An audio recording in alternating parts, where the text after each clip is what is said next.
You're not just a guy that likes to walk on the beach. You're a guy that's had a lot of experience with recovery, and there are a lot of people that haven't had a lot of experience with recovery. We have Gary Litt and Paul, Big Paul, just two guys that I respect in the program, and I'm really excited to have them on right now. We just had our little meeting out back. It was pretty cool, and I want to let you kind of just do what you do for a second, because I got to make sure that this is. Yeah, I forgot to turn this on. Oh, well, we had a good attendance tonight, so that was cool. And we we twitched in, and a few people came in on that. And we got some new people on the podcast, which is always fun. Which I don't know anybody's background. So, are you in LA? Were you born in LA, or where'd you come from? Yeah, I'm from LA. Where were you born? Just curious. Pico and Fairfax. Oh, nice. Like true LA. True LA. The old school LA. Before the 405, before the 101. No fucking way. Before the 405 and the 101? Yeah. Wow. What was that like? Pretty chill, probably. It's like... It was a different place. And then 61, we moved out to the valley, San Fernando Valley. I grew up in the valley and took off from there. What area in the valley? It was an area called Sepulveda. It's called North Hills now, I think. Panorama City. Yeah, my family had a statuary business over in Tarzana. Oh, yeah. On Ventura Boulevard. It's been there since 1947. You know that place? Yeah. Yeah, I grew up there. Oh, yeah? Yeah. So you went over to Tarzan's house, huh? Yeah. Well, his grandson. Yeah. Yeah. Yeah, I was there. Edgar I Rice think Burroughs' when he was, I think it was him that was in there. The guy that I did some work there, and he was in I think it was right at the end before he passed. And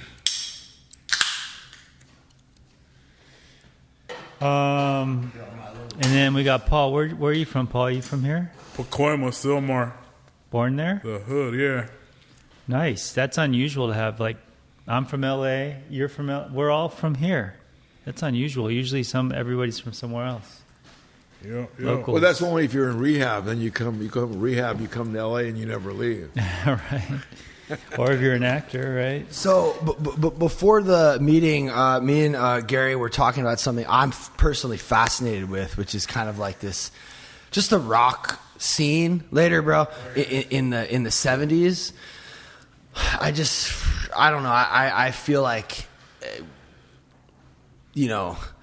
rock culture, we're always trying to get back to that, what it was then, when like Jim Morrison and Jimi Hendrix, and they were all at that, like what you said, in that area. There was a lot of creative stuff happening, and music had a meaning, and all art sort of had a message and there was I don't know, it just felt like important what was happening. And now I feel, you have every once in a while you get an artist who cares or has a purpose or something to say, but I think just because of Vietnam and whatever was happening at the time, it was almost as if there was like a artistic revolution happening. Yeah. So you were just hanging around that, or do you have any? Well, I moved to the valley in 61, and you can just put this. Oh, put it further. Oh, okay. I feel like I'm like famous now. I'm on recording and shit. I put this thing. We have some listeners. There's people are going to listen to this. Okay. No, I just whatever they let them listen. Yeah. No, I just think So anyways, what happened was I was like about 10. I was like 10 years old, 10 years old. So about in 63, I was born in 52. So by 63, and maybe my mom and dad don't have to listen to this. No, we were sure we were already drinking and smoking weed, and my dad had a Delta 88, and we used to I guess there was a movie called American Graffiti that came out later on. And so everything that you see in American Graffiti was the truth. And I used to cruise Van Nuys Boulevard. And That's George Lucas. Yeah. George Lucas. And then Richard Dreyfuss, at that time, you had Steven Spielberg and... well, they were all young. Yeah, Francis Ford Coppola. And that was also, I think, kind of the golden age of cinema, too, in a way, or the beginning of that. Yeah, the beginning. And then I remember I used to take my dad's car out, and I used to cruise Van Nuys Boulevard, and I was like 11 and a half, 12 years old, and I had bought a fake mustache over on Ventura Boulevard at one of those toupee places, right? I could probably use the toupee place now. Anyways, and you were 12. And I sat on a pair of Yellow Pages. If anybody knows what Yellow Pages are, it's a phone book, and we had Spinata and Red Mountain and weed, and that was kind of the beginning. And but for me, you were doing that at 12. You were driving your dad's car. Did he know you were driving his car? No. Oh, okay. No, he didn't know. And we got pulled over by the police sometimes, and they would take they laugh. They'd take the weed away, take the booze away, and then they say, "Follow us," and they follow me home. I lived, like I say, in Sepulveda, and then as soon as they leave, we'd leave. We'd go back down to Hollywood, to Laurel Canyon, and what kind of weed? Alice's restaurant. What kind of weed did they have? It was just Mexican. A lot of seeds. Yeah. A lot of, that stuff's terrible. 4 fingers, $10. Yeah. Yeah. I used to sell the hell out of it, but I never made any money. I would any profit I make, I just keep it. If you're going to talk, just talk. Get in there. Yeah. So, anyway, what happened was, if you want to know the story, I mean, basically, I forget, it was like maybe like 60, 64, 65. We started going down to, they had this teenage fair at the Hollywood Palladium, and that was. And if anybody's listening and they're older, they'll know about the teenage fair. And they had Van Morrison, they had the Doors, they had everybody that was anybody was there. And in fact, the University of Northridge, it was called Valley State College or something back then, and they in the back of it they used to have a gigantic. Farming. They have an agriculture college, I guess, at one time. A huge thing went all the way up to Devonshire, and they had concerts there. And I mean, everybody played there, from Jimi Hendrix, The Doors, Jefferson Airplane. So at this time, were they still small bands, or were they big already? Oh, they were big instantly, like the Monterey Pop Festival. And what about Love? Did you ever see Love? Love we saw. I think they actually.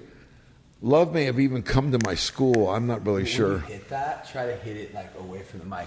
Love, the album, I think they only have one album. Yeah. It's one of the greatest rock albums of all time. It's probably my favorite album that I have on vinyl. And that dude, the lead singer, was this black dude. Oh, it wasn't Love. It was Strawberry Alarm Clock. Oh, that's what Love was before Love? It was Strawberry Alarm Clock. There was I don't know. There were so many. They were all like the one-hit wonders. You know what I mean? Like all these guys had a. But I remember, with Doug Western's Troubadour, we used to go down and see James Taylor and Carole King, and I mean, you name it. They were all. So Carole King. Oh, so the Palladium. It's still the Palladium. Yeah. And the Troubadour is still the Troubadour. Yeah. But this was like when they first started. Yeah, well, this is when like James Taylor first came. I think he's first place. He played in I have a twin brother. He doesn't look like me, but I have a twin brother. He's got all the pictures. Wow. With Joni Mitchell, and he's got books and books, and he could talk to you more about it than me because he lives in that era. Well, I'm to be honest, I think we're more concerned with recovery. Yeah, but this is interesting, and I love getting to that. Yeah, through this. So what happened was, it's like, I mean, if you want me to tell you this, I could tell you. So basically, the bottom line is, I went from smoking weed and drinking, and then LSD. LSD, I didn't like LSD. I did it. I didn't like it. Psilocybin. I tried everything. PCP. What did you think of that? it was fucked up, man. It was fucked up. But I did it again. I was in Oregon. And I said, I'll never do this fucking shit again. I'll never do it. And then all of a sudden is when I came down, the guy goes, here, have another hit. And I took another hit. And I was out in the backyard shooting a gun. This is in Eugene, Oregon. And so what happened for me was I was just mostly, pot and drinking beer. That was pretty much it. And then what happened was I made the big mistake and got married the first time. I made a few mistakes in my life. And anyways, to make a long story short, that led to a lot of cocaine, and we had a lot of money. So was that in the 80s when you got into cocaine, or sooner? In the 70s. 70s. The 70s. I was into cocaine became really big, and I didn't even do it. My wife did it. I didn't even like it. I just liked to smoke my weed, and I had a big business, so I couldn't really, I was starting to get a big business. Oh, yeah? And I was young. Yeah, I was in a hurry to make a lot of money. Well, what kind of business? And then leave it to Beaver. I was trying to leave it to Beaver world where I can retire early. Mm-hmm. It was in the flooring business. I got into the flooring business. I like to work with my hands. I was so loaded, though. I smoked pot like 24/7. Mm-hmm. Right. I couldn't go out without smoking pot. And today I work with a lot of people that smoke pot. And what happens is they smoke so much pot they can't function without smoking it. I mean, it's not like they don't get high or paranoid; they just can't function. And when they're smoke pot, then it's like I was normal when I smoked weed.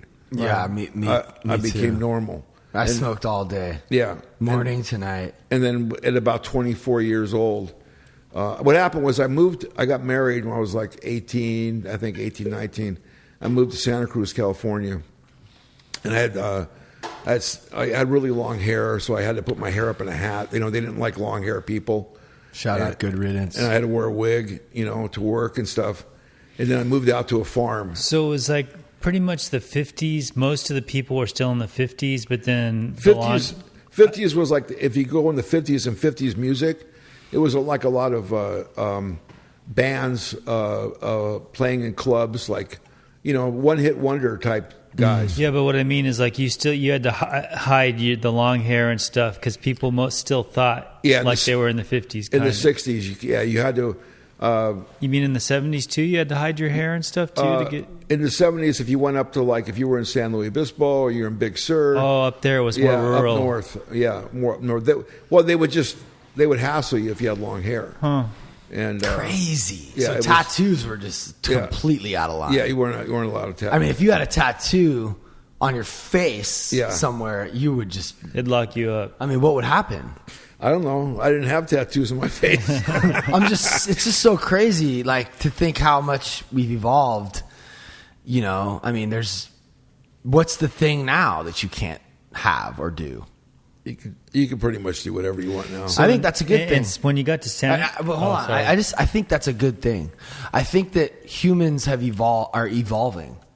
I think that sometimes we don't see it, or we a lot of times people will say, "Oh, these kids nowadays, blah blah blah." But honestly, I think because of the internet largely and the ability to have communication instantaneously with anyone all over the world, and just with people more so, and and also I think what happened with art, and bands and rock, I think that people have more open mind, and I want to think that the human race, I think, is evolving, and I think it's good. I'm only 43 and I feel old. When I talk to these youngsters that are getting clean, they're introduced into heroin. When I smoked weed and drank first, they're getting into this hard shit. Young. Introduced into heroin.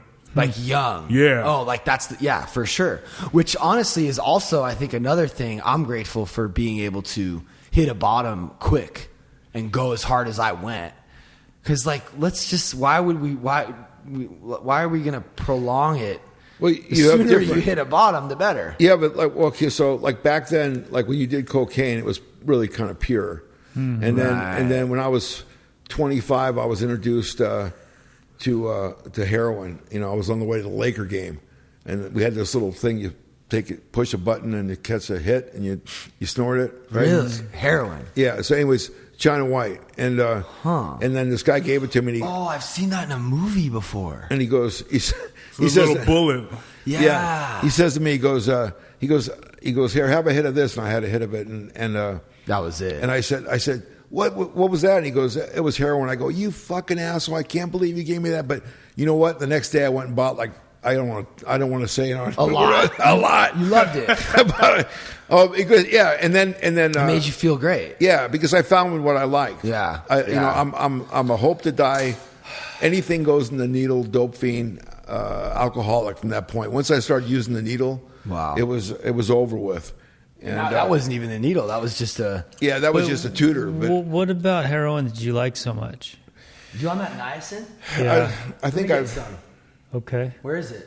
I'll go get you some. Yeah. After he answers this. We've been taking niacin. Niacin? Yeah. Oh. It's just like a blood vitamin. flushing. Trying to clean out or what? No, it just feels chill. Just relax. And it's healthy. Kind of itches though, right? Yeah, you get hot. Just anything that's different. I just want to feel different. The reason I asked you that is because I did heroin for a little while. Yeah.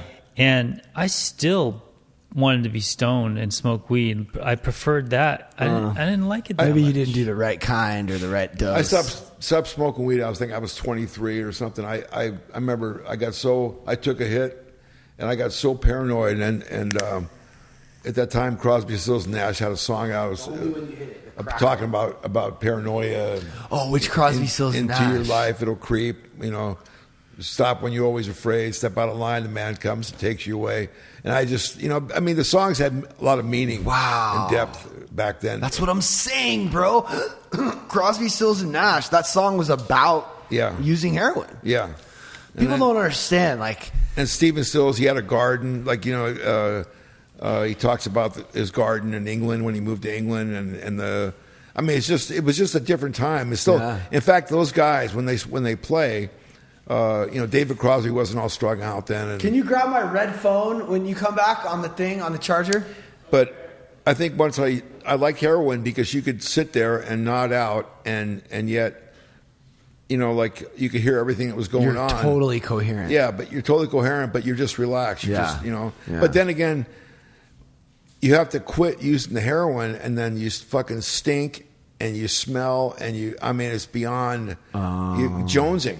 And then you have to get through that. Then you do it again. Then you can get high because you stop getting high. You can't get high, no matter how much you did. I've seen people. Again, I got to watch what I say on here because we got this fucking film thing going on. But I've seen people die, and I've seen guys throw people in trash cans, and I just think, and I'm thinking, these are my friends. So this is a long time ago because they don't want to get in trouble for someone ODing. Yeah. I was never into heroin because I was a jacker. Yeah. I used to rob people for fun and to get my money. So I thought if I nodded out, I was gonna get robbed. Yeah. So I never fucked So with what that were you shit. just smoking weed I and smoked drinking? crack Oh, there you go. and drank hard. I mean, we do whatever.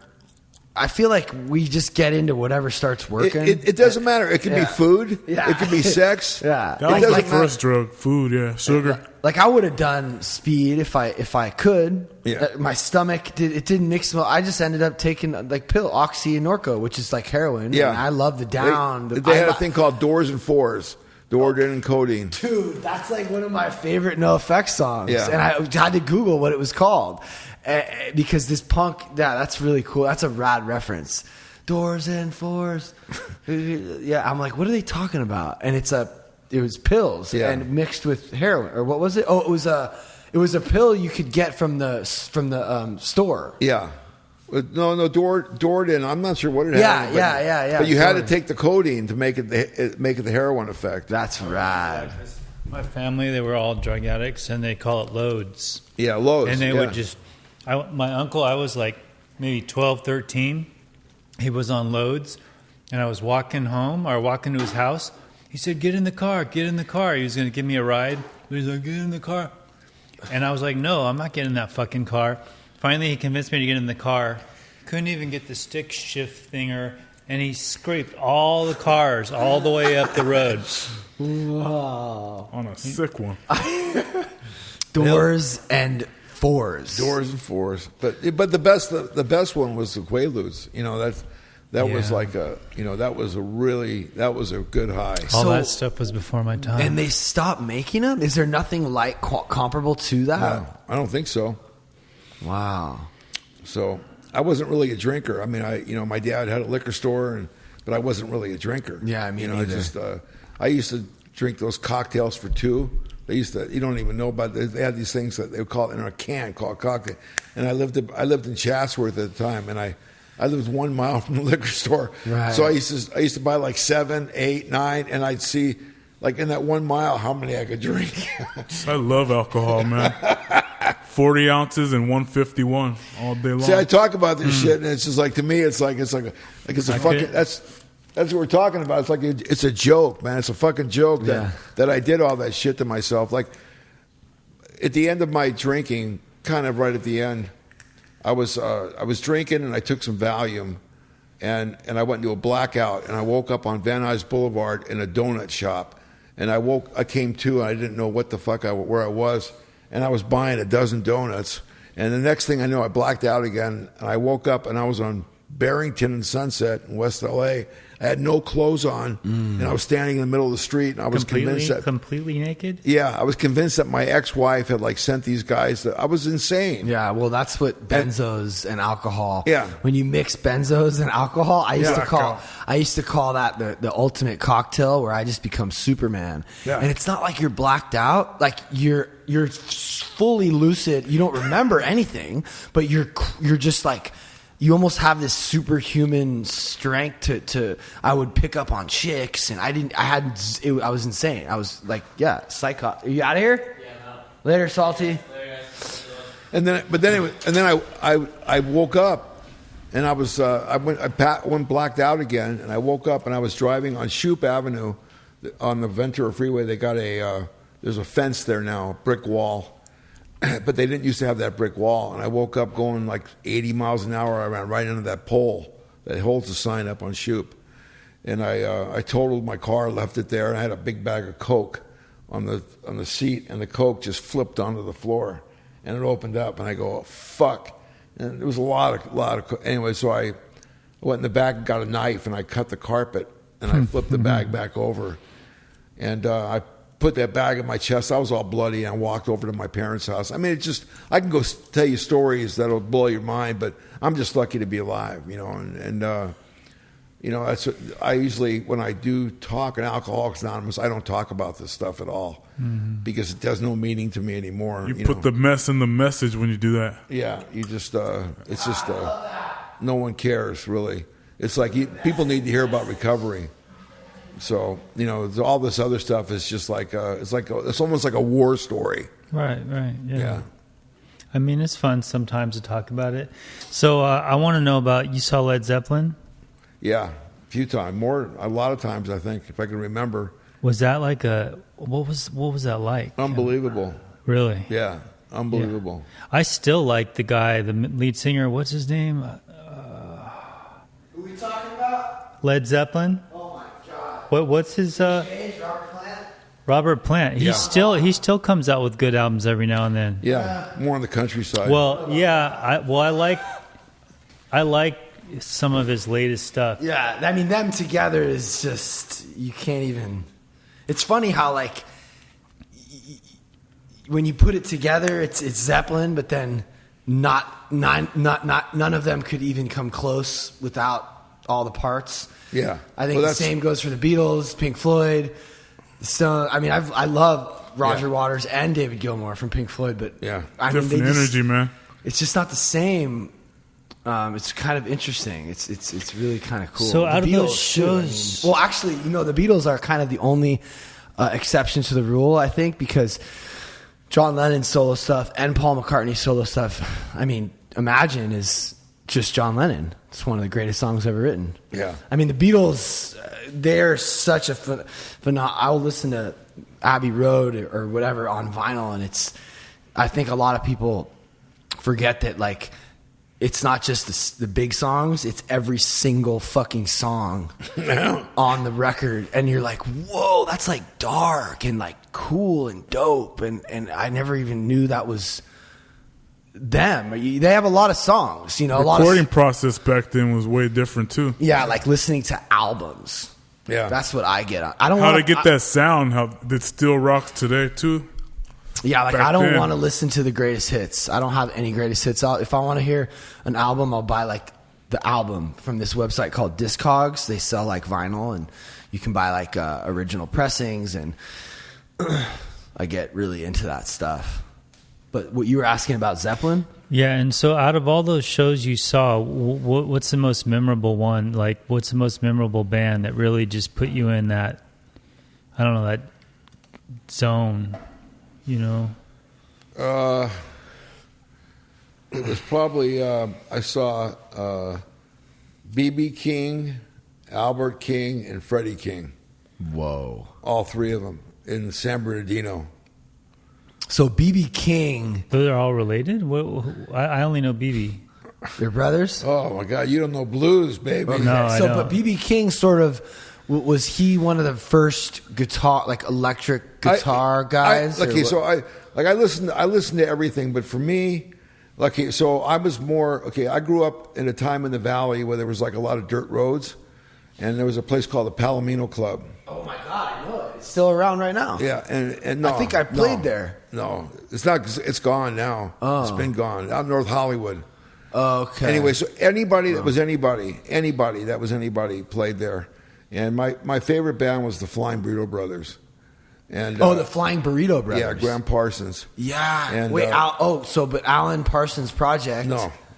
Oh, it has nothing to do with Alan Parsons. You guys will listen to you'll listen to Flying Burrito Brothers after we're done. I with this. will. I'll probably buy Anyway, so one of their records. But anybody like from Merle Haggard to George Jones, anybody that was anybody in music, all Rolling Stones, they all came to the Palomino and they would play there. Wow. And unannounced, a lot of them.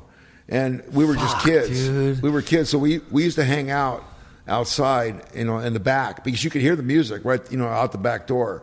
And then they'd come out when they take the break.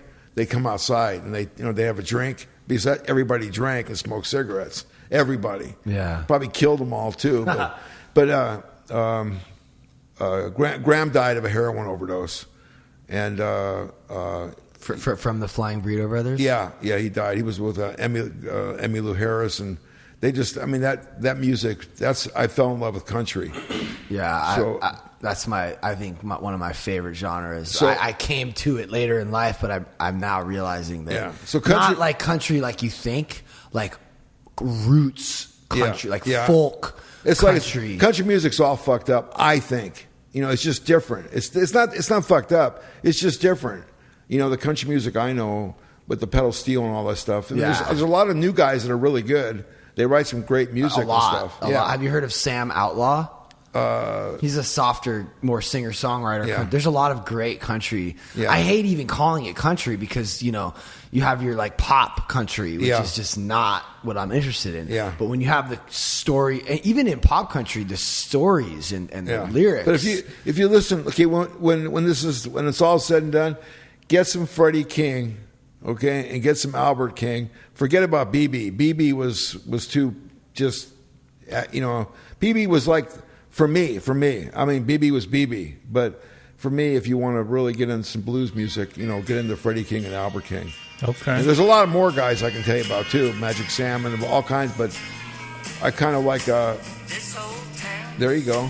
filled with sin, it'll swallow you in. This old town filled with sin. You should listen. It'll listen to that swallow song. you in. Listen. No, 5 seconds. Honestly, you should listen to that song. Right That's to it. I will. That's their original. That's their first one. Sin City. Yeah. I mean, hold up. We just listened to something for 10 seconds, and it's this old town filled with sin will swallow you in. That wasn't even 10 seconds. Yeah, it's crazy. I just, it's just like, it's not the same. You know what it says though? It Went says, right for the throat It on goes that on to one, say, huh? if you got some money to spend, If you have- take it home right away.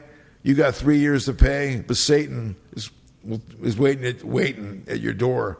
and this is, this old earthquake's going to leave us in the poorhouse. And there was a place called Nudies. You ever hear about Nudies Western Wear? See, you guys missed It's the a whole cool like Western shop. When TV first started, or television, or whatever you want to fucking call it, it was Westerns. Every Saturday was Western movies. We'd go to the Western movies. So my grandfather, his best friend was a guy named Nudie. And you can look that up too. You guys can see it. It's Nudie's Western Wear. And he made all those Nudie shirts for all the Gene Autry, Roy Rogers, Monty Montana, right. all of them. And in fact, I have a Gene Autry original shirt that I bought at the Gene Autry Museum.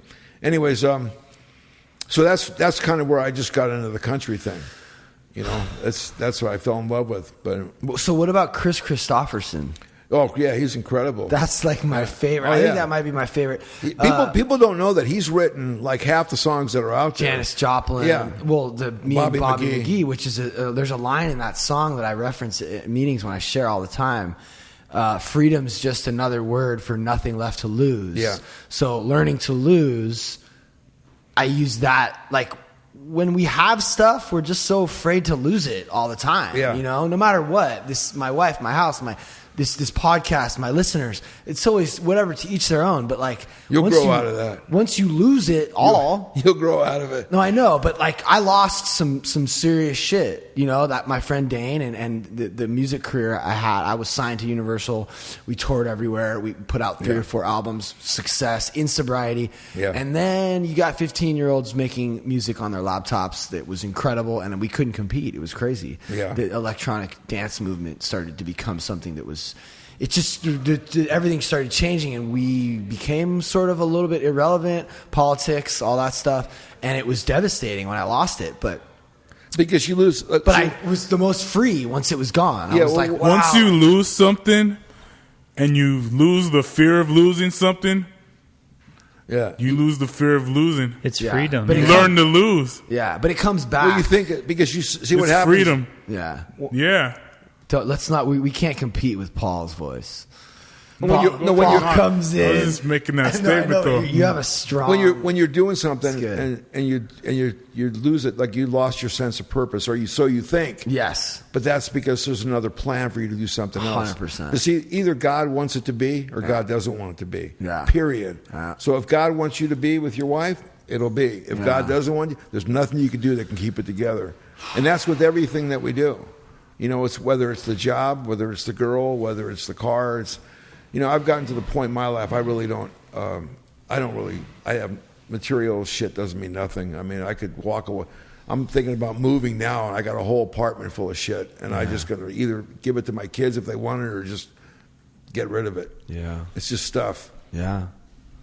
So, but that's because I've lost a lot of stuff in my life. Right. 2 years ago, I lost my son. This disease ate him up, and he suffocated and died. Never got to see his daughter. So How old? He was 42. Wow, and he had just had a kid, or He hadn't had it yet. His wife was pregnant. So now you have a relationship with the wife and the kid. Yeah, in fact, tonight during the meeting, her mom texted me because she's got cancer. So she was saying that she's going for chemo tomorrow. Wow. And so it's just life just goes on. Just because you're sober, Yeah. Life goes on. You come home and you catch your wife in the bed with some guy, and life goes on. Yeah. And you get another wife, and you catch her with somebody. Just don't go with sober girls. No, I'm just teasing. I'm glad that hasn't happened yet. Yet. Thank God. There's always a yet. I've been married 9 years. Nice. Pretty good run. You're still getting along and everything? Yeah, my daughter's 9-year-old. We didn't get married till my baby was born, like 2 weeks later. Actually, my daughter's my 1 year sobriety gift. Oh, really? So all that happens around the same time. I get my 9 years. It's a wedding anniversary, and my baby's born all in that same 2 week period. Cool. So it's a motivator to stay sober for sure. Do you ever think about drinking? Nah, I came in done. I came in after a 20-year run, 21-year run. Suicidal. Yeah, I remember Like I when said, I you used came to in. go out rob people, and You always had a question. yeah, Yeah, I I had a remember. lot to learn, man. I had to learn to lose. Yeah. Yeah, it's a great little line. So there's this other line in Billy D by Chris Christopherson that I've read in meetings. Billy D was 17 when he turned 21. Hold up. Just that right there is crazy. It's so poetic. Like, he was 17 when he turned 21, meaning, fooling with some foolish things he could have left alone. But he had to try to satisfy a thirst he couldn't name, driven towards the darkness by the devil in his veins. It's heroin, Hell yeah. right? There, yeah, he's Chris Christopherson. He's like a, he's not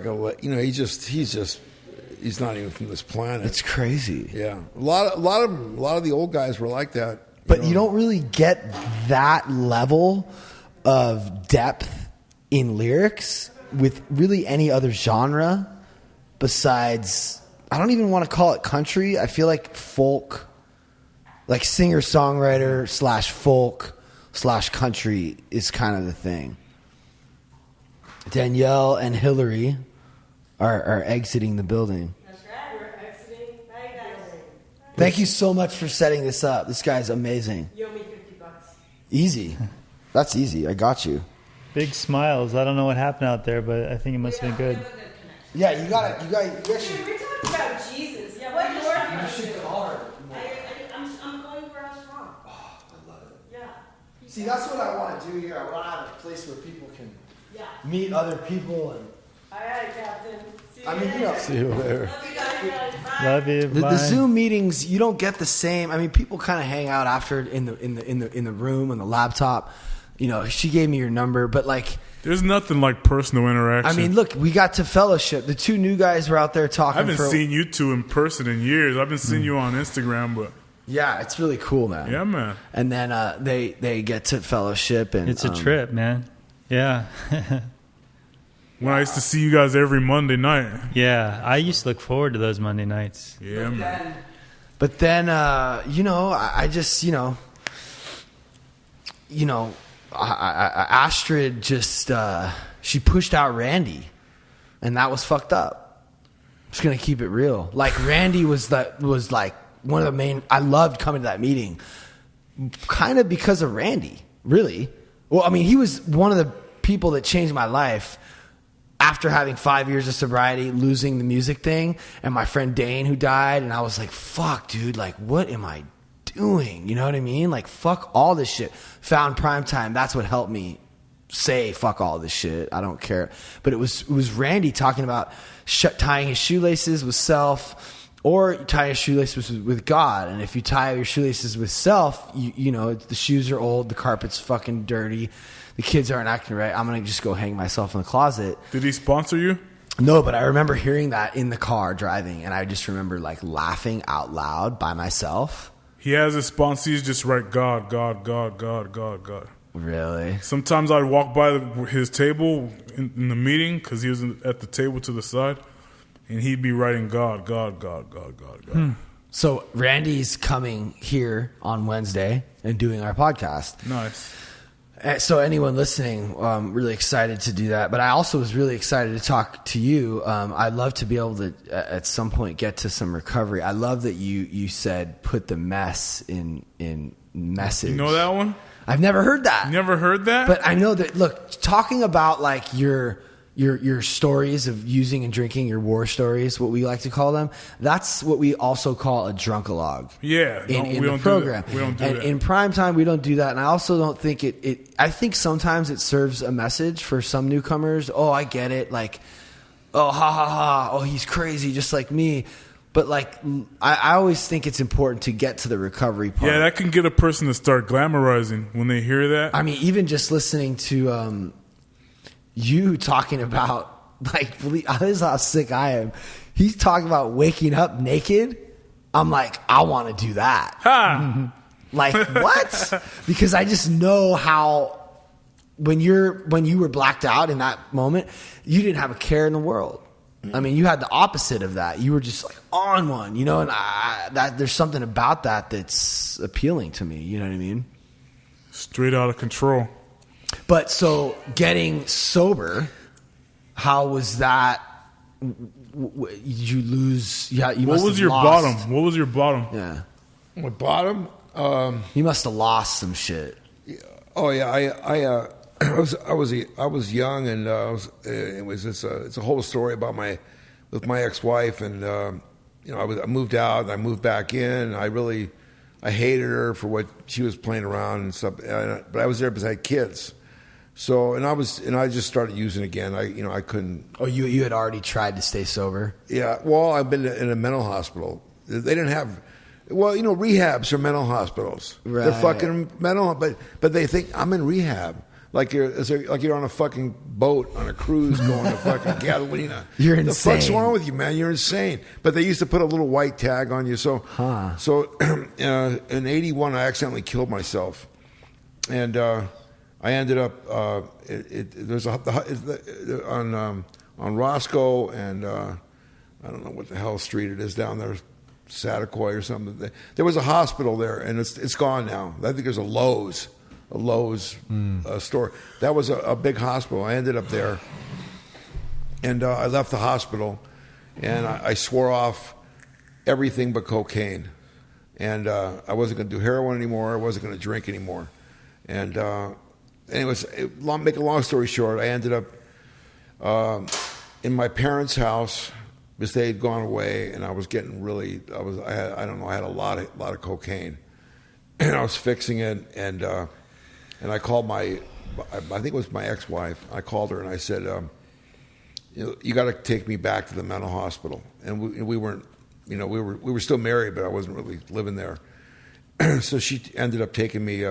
She came and picked me up. I made her pick up a shot of heroin, a gram of heroin.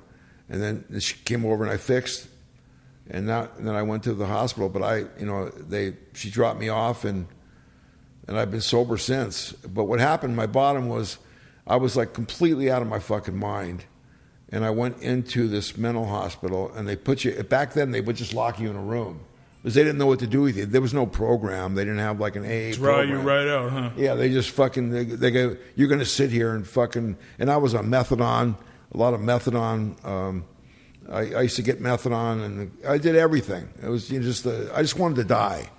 And what happened was I was in Pasadena, and this guy walks in, and he says to me, he goes, "Hey, if you don't get this fucking program, you're gonna fucking die." And I had no idea. And he's still my sponsor today, and I didn't know what he was talking about. And he says, "Let's get on our knees and say the third step prayer."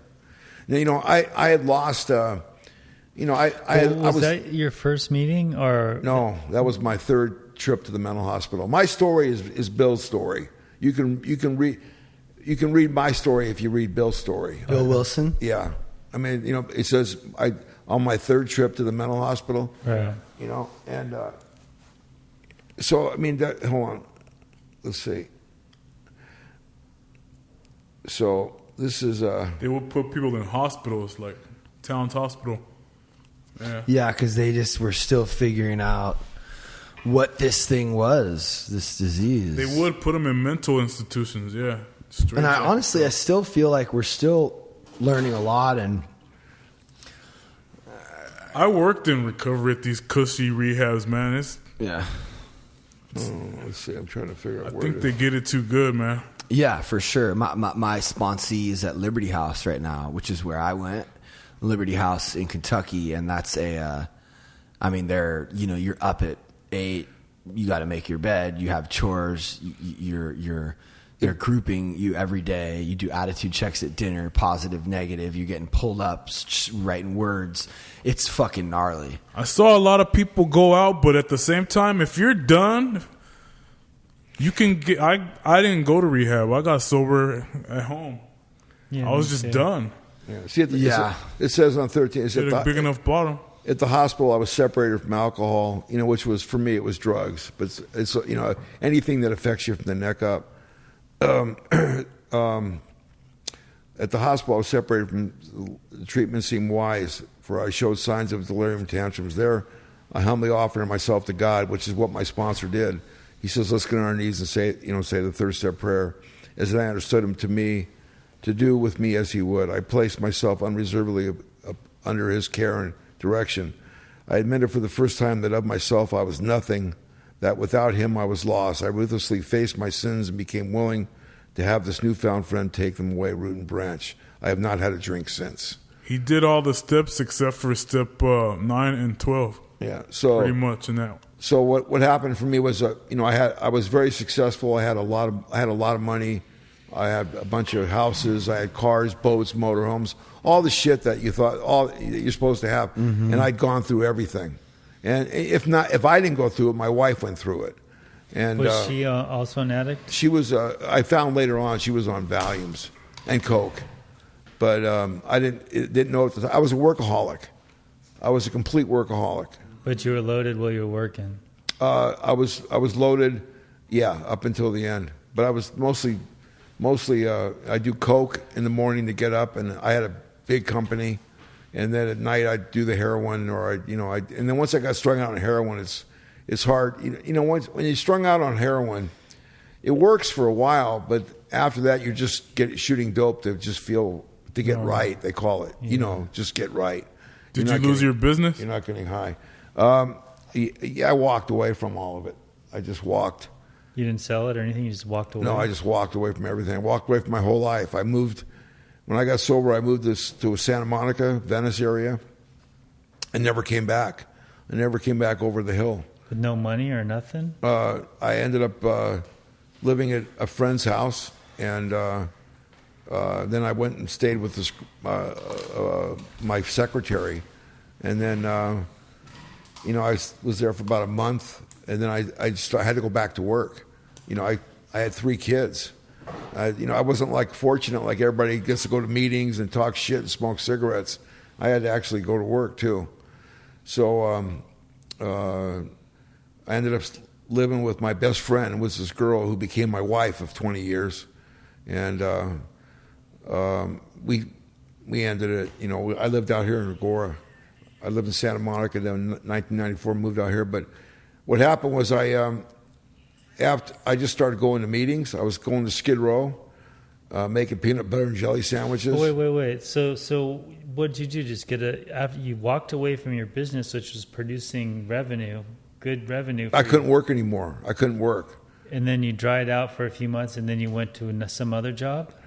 What happened was I knew how to install flooring, hardwood flooring, and vinyl and linoleum. I was a linoleum guy. I'm from the old school shit they don't make anymore, and there was only a few of us that knew how to do that. So I was always able to make money with my hands. Okay. So as long as I had a car, somebody was always willing to give me a job. Okay. So to tell you, my first job sober, I was about 3 months. And I went to my sponsor and I said, hey, I don't want to live anymore. I used to meet my sponsor every day at the graveyard in 14th and Pico because I was so ungrateful for my life. They fucked me out of everything, and look what she did to me, and look what she did to me. And so he would say to me, he goes, well, are you looking for a job? And I thought about it, and I go, no. Because, see, I thought you turn your life and will over to God, as you understand him. And I thought something was going to happen. Like the phone's going to fucking ring. Right.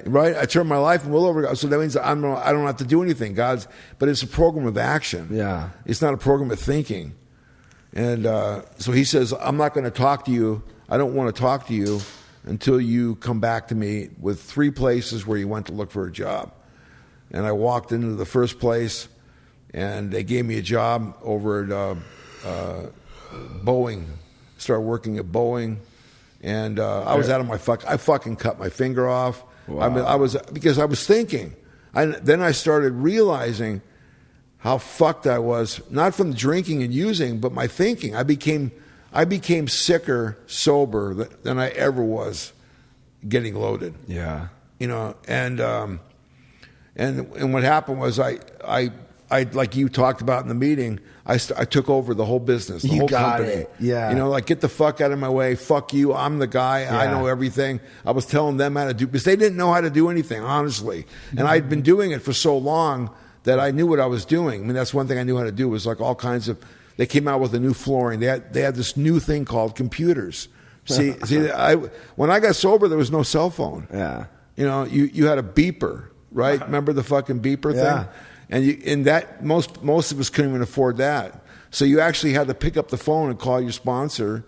You actually had to go to a meeting, and you had to clean the floors, do the coffee. I mean, they gave you a commitment to everything. You Clean did. ashtrays. Yeah, it wasn't. Yeah, the ashtrays. It wasn't about get cookies or make cookies. It wasn't like it is now. I think, and today. It's I think we're too soft on a lot of people. I mean, I sponsor a lot of guys today, and I see them. They leave these stupid fucking sober living things, and they go on their own, and they die. You know, I can't tell you how many guys I've gone to pick up who have knocked on the front door and they were dead from fentanyl. You know, and so, I mean, I don't know. Maybe I'm going ahead of myself, but I think that instead of all this rehab shit where, like I said to these people the other day, I go, you got to rehab. You charge $1,000 a day for these people. What do you do with these people after 30 days? What do you do with them? He goes, well, they leave. And I go, and then what? Yeah. You don't, I mean, they go home. Like, where do they go? And so he says, well, I go, what happens if they get loaded? He goes, well, they come back again and we make another charge 30,000. them again. Charge them again. And I go, and I looked at the guy and I wanted to go, what a fucking piece of shit. But who am I to judge any of it? When did all these rehabs started coming around? Okay, so listen. So I said to him, why don't you set aside some money where when these people, and if you're listening to this podcast thing, honestly, I mean, I could tell you all the happy horse shit you want to hear, but when you leave a sober living or a rehab or situation, you should and you spend fucking $60,000 on the piece of shit. It's like if you have any money left, get like a guy that knows what the fuck he's talking about to go home with you for 1 week. Sober companion. Yeah, so that's what I made a podcast. I made a website. I just haven't done it because I have my feelings towards making money off people. But I know I've done it with so many people for fun and for free, where I take them home and they got a big stack of fucking mail waiting for them when they leave the thing. Right. And they go and they come home and they don't know what to do. I go, you see the mail? And they go, yeah. I take the mail and I throw it in a trash can. Really? Yeah, because if you got fucking bills, don't worry about it. They're gonna send you another bill. Right. But it's overwhelming. It's overwhelming. And then I say, okay, what in here means something to you? What means something? Like it has like if something happens to anything here, what they used to have a story, there was a story in AA that guy goes home with his sponsor, walks in the house, the guy's got nothing in his house. Nothing. But there's a little cup sitting on the middle of the room, on the floor, and the guy says, "I have to go to the bathroom to his sponsor, but sit wherever you want, but just be very careful.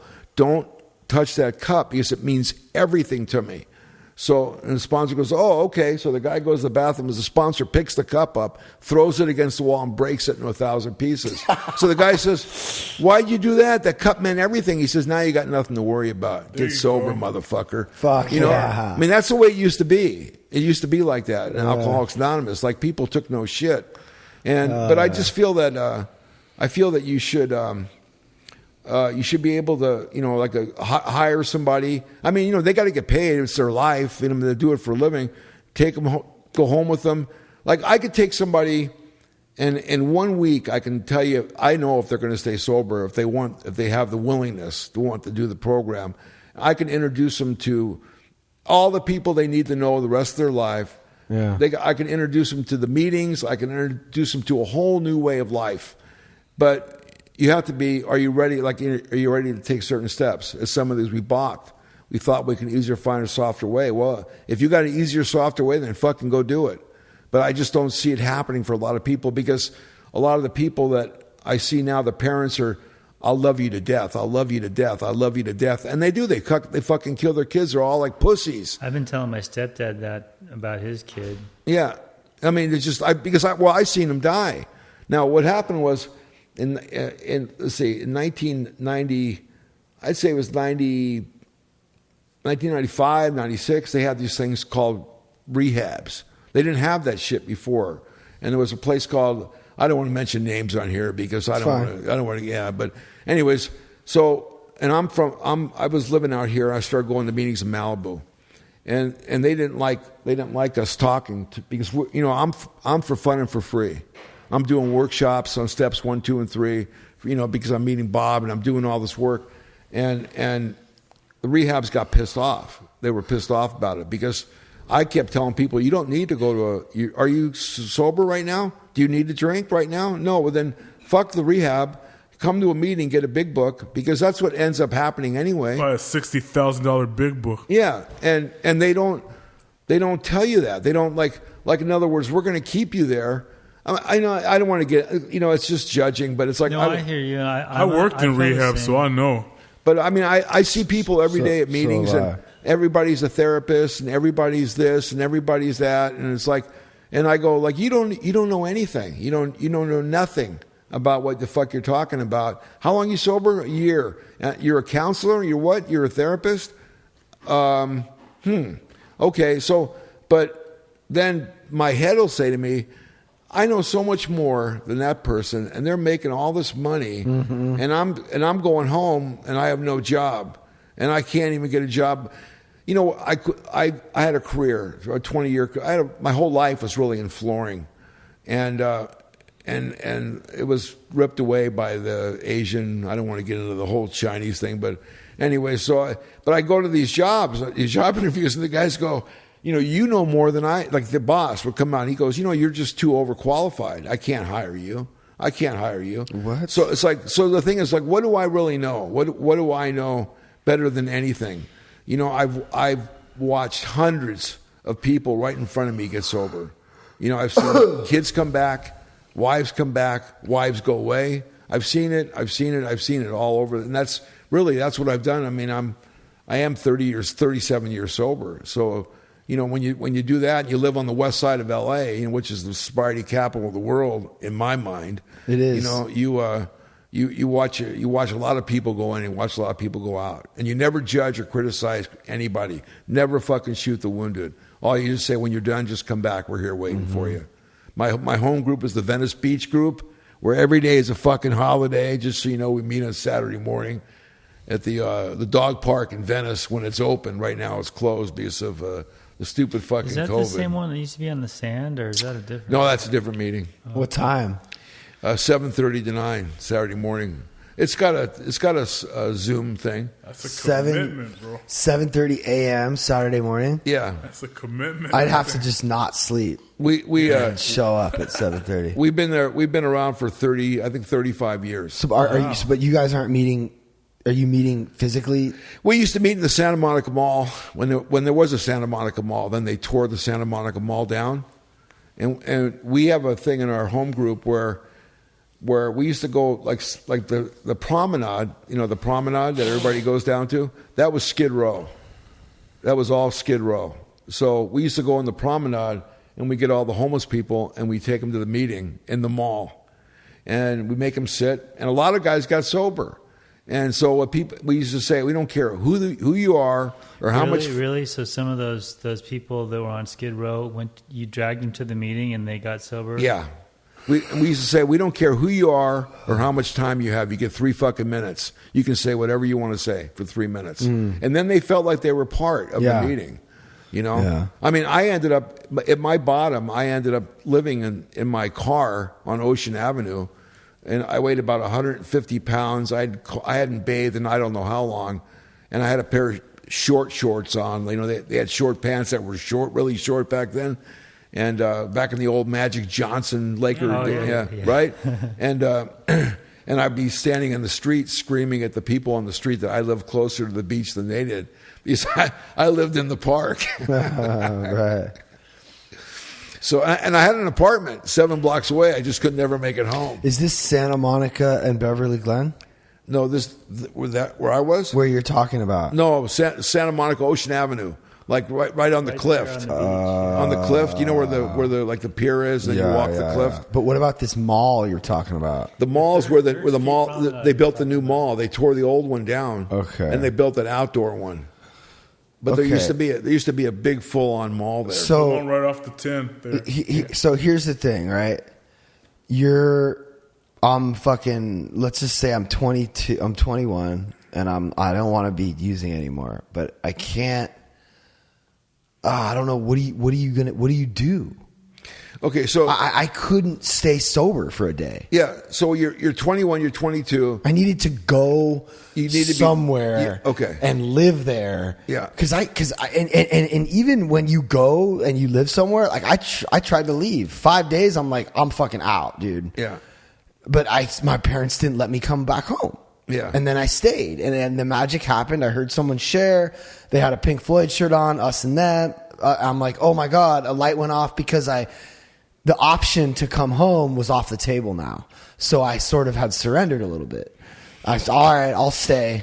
And my mind opened a little. I heard the message and I went all in, right? That's what it took. But I'm just saying, like, I was at a really good, I think there are really, really good facilities that know that with Larry, who owns Liberty House, he's got 40 years sober. He's deaf and he's a fucking genius when it comes to like reading kids. He's like you've seen a lot and he knows the disease and he's helping kids. They're helping get to the root of the character defect in the house because you didn't fucking do your chore right and now you're not trying to own up to it. Well, here's 20 other guys calling you out on it. Are you gonna fucking own your shit or not? And how long is it gonna take you to like admit what you fucking did?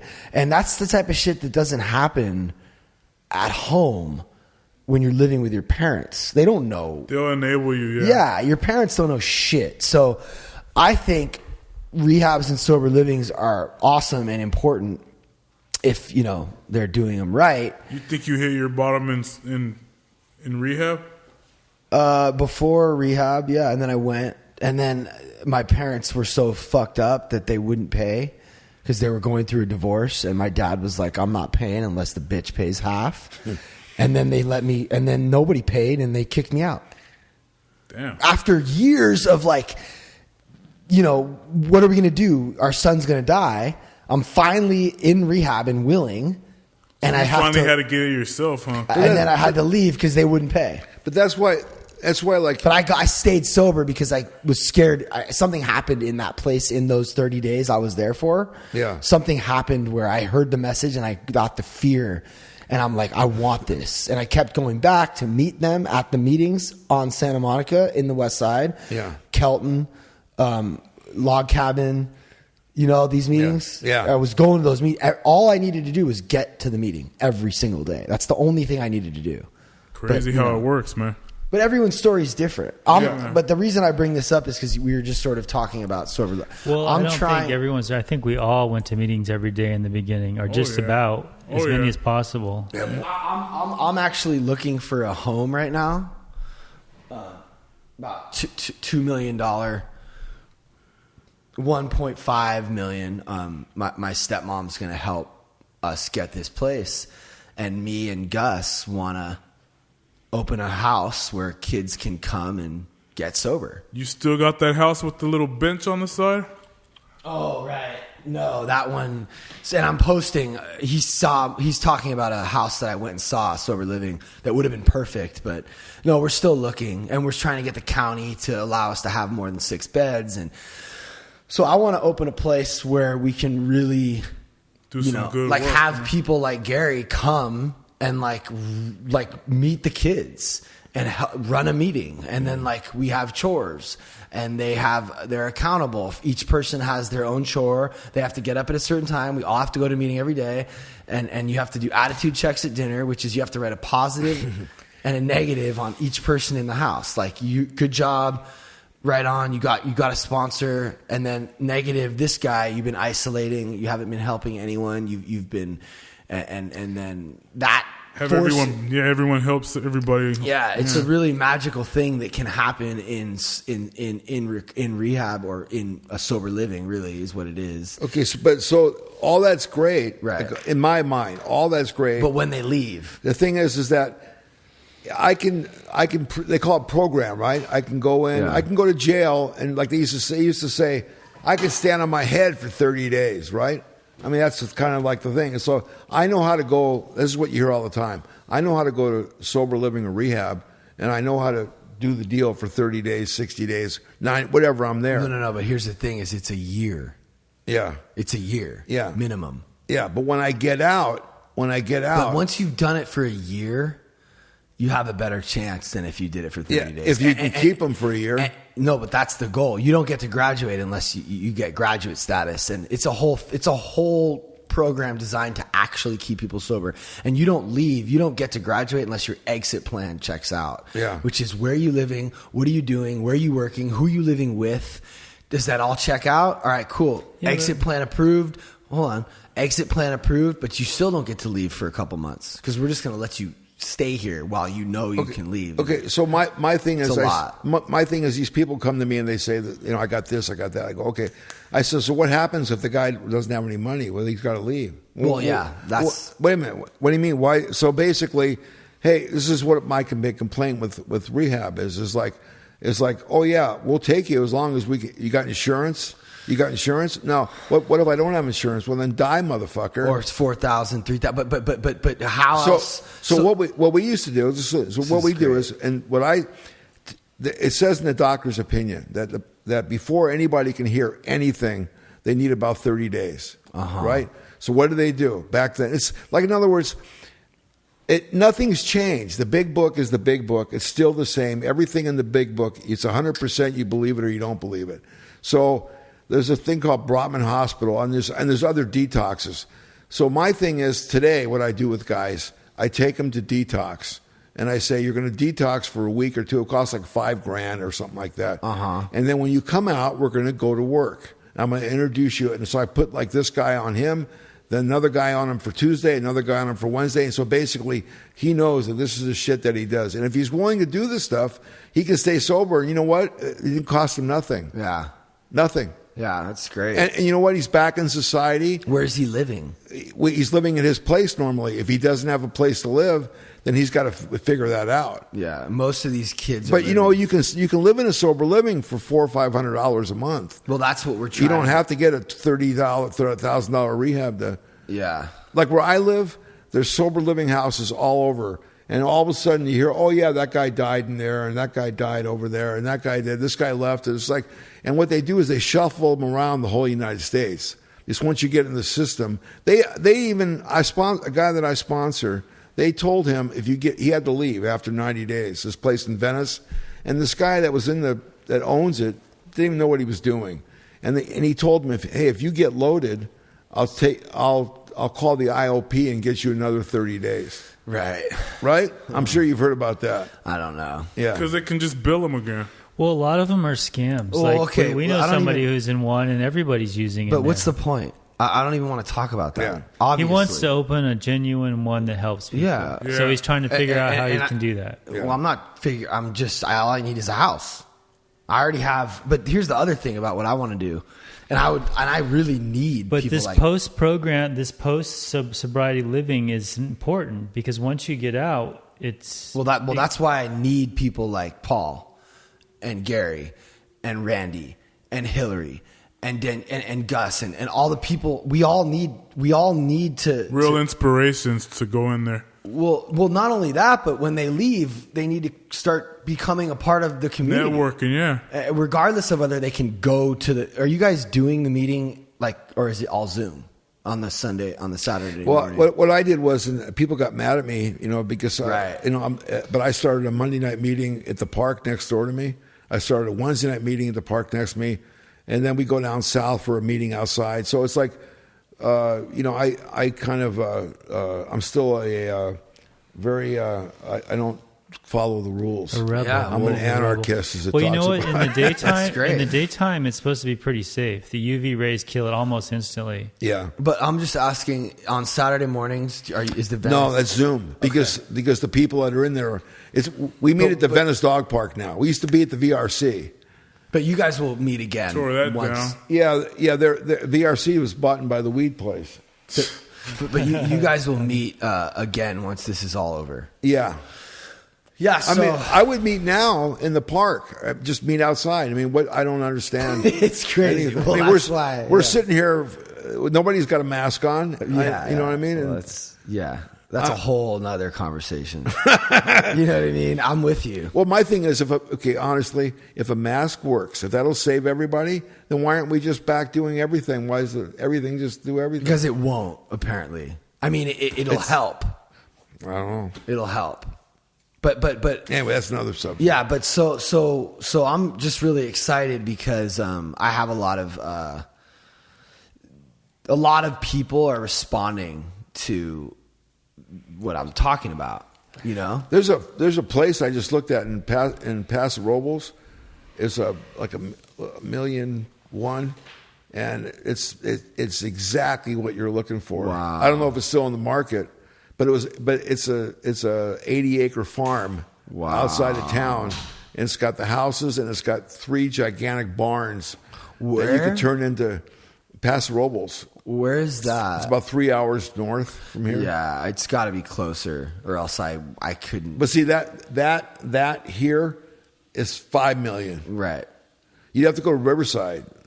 Well, we're gonna buy a place here. Yeah. We have a lot of different places that we're looking into, but here's the rad part is that I want to be able to set up a deal where kids can just come for free.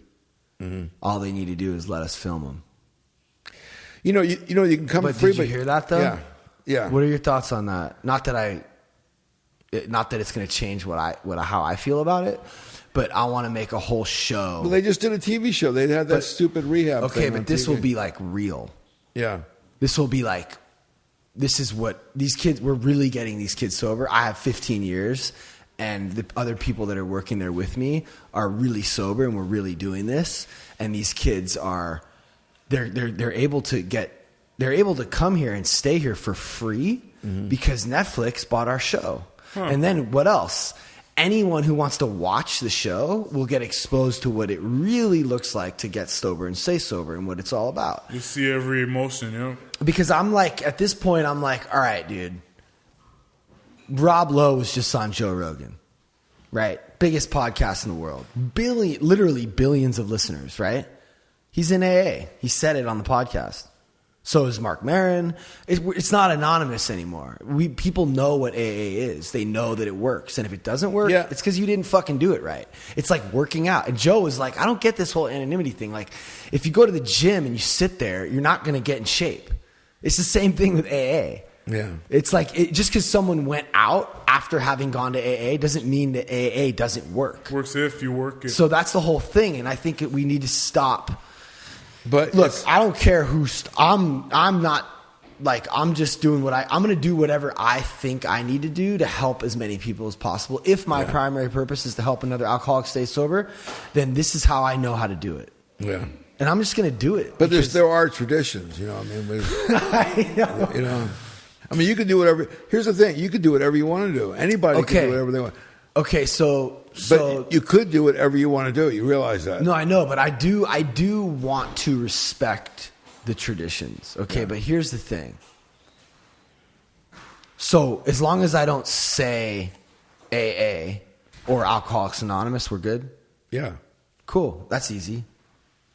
We'll just call it learning to lose. Yeah. But it's like, why though? Why beat around the bush? Rob's like, yeah, I go to a 12-step program. We all know what you're talking about. What are we doing? AA saved my life. Okay. And I want my listeners to know that. You know why they, but you know why I want them to know that. So you know that why can, you know why they have that is because the people that don't know, like you say with the thing tonight, the podcast, people don't even know about AA, and all of a sudden you're on, Patrick's on this thing and he's sober and he's fucking doing this and he's got a rehab, and all of a sudden Patrick goes out and kills himself. Exactly. And they go, you know what, that AA thing didn't work. Okay, well, that's exactly what Rob said. And that's what Joe Rogan was saying was, you have a bunch of people that go to the gym who aren't in shape. It doesn't mean the gym doesn't work. Right? Yeah. So I think that goes with anything in life. Like, you know, there's enough people that it has worked for to say without a doubt that it's the only thing that's really working. So I think that now we're sort of at a time in 2020 when every single human being has an Instagram account and a Facebook. Hold on, let me finish. You can see how people word it without putting AA on blast. And you can still tell that it's AA though. That's what I'm saying though. Yeah. It's like, what's the point? Like, AA saved my life, period. And if you want to do what I did, you can just Google AA and you could try it. But if That would be promotion though. But if I go around in a weird way and say, this is the 12-step program that saved my life. Here, I'll tell you what I want you to. Why? I'll What's tell the you- point? I'll tell you- Like, what are we doing here? You call your sponsor. Well, yeah, he's right there. He's doing it with me. If he says it's okay, Yeah, no, let we- him call his sponsor. Yeah, and we're doing it together, and it's learning to lose is the brand behind it, and it's not just for sober people really, but the house that I'm going to open. This is all a big pipe dream. I'm making a show. Yeah. I have a producer right now helping me. We're making a show, like a reality show. Yeah. Basically, because me and my wife have just gotten to like hundreds and thousands of followers on TikTok. We're just like blowing up right now. It's fucking crazy because I just like do a bunch of different crazy shit. It's not just recovery based shit. It's like me like arguing with her, like gnarly fights, and I just post it. And then the next day we're good and we talk about what happened and how we own our part. It's really exposing shit that no other people would want to expose, but our fans are like, oh my God, I love this. You remind me of me and my husband, or I'm the same way, or fuck you, she's cheating on you. You guys are about to get divorced. Just a lot. Yeah. Someone's like, oh, she's in New York getting her back blown out. And I'm like, it's just getting crazy. But like my friend, he's a big producer and he's going to help me we have a pilot for the show and everything. And the show, if we can sell the show, then we can be like, all right, the upcoming seasons will be all about getting people sober through this house I open.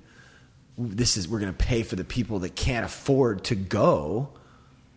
They're going to be able to go for free, and they're going to be a part of this system that's helping the people get sober, but then also other people just watching the show, understanding what it really looks like to like do this work.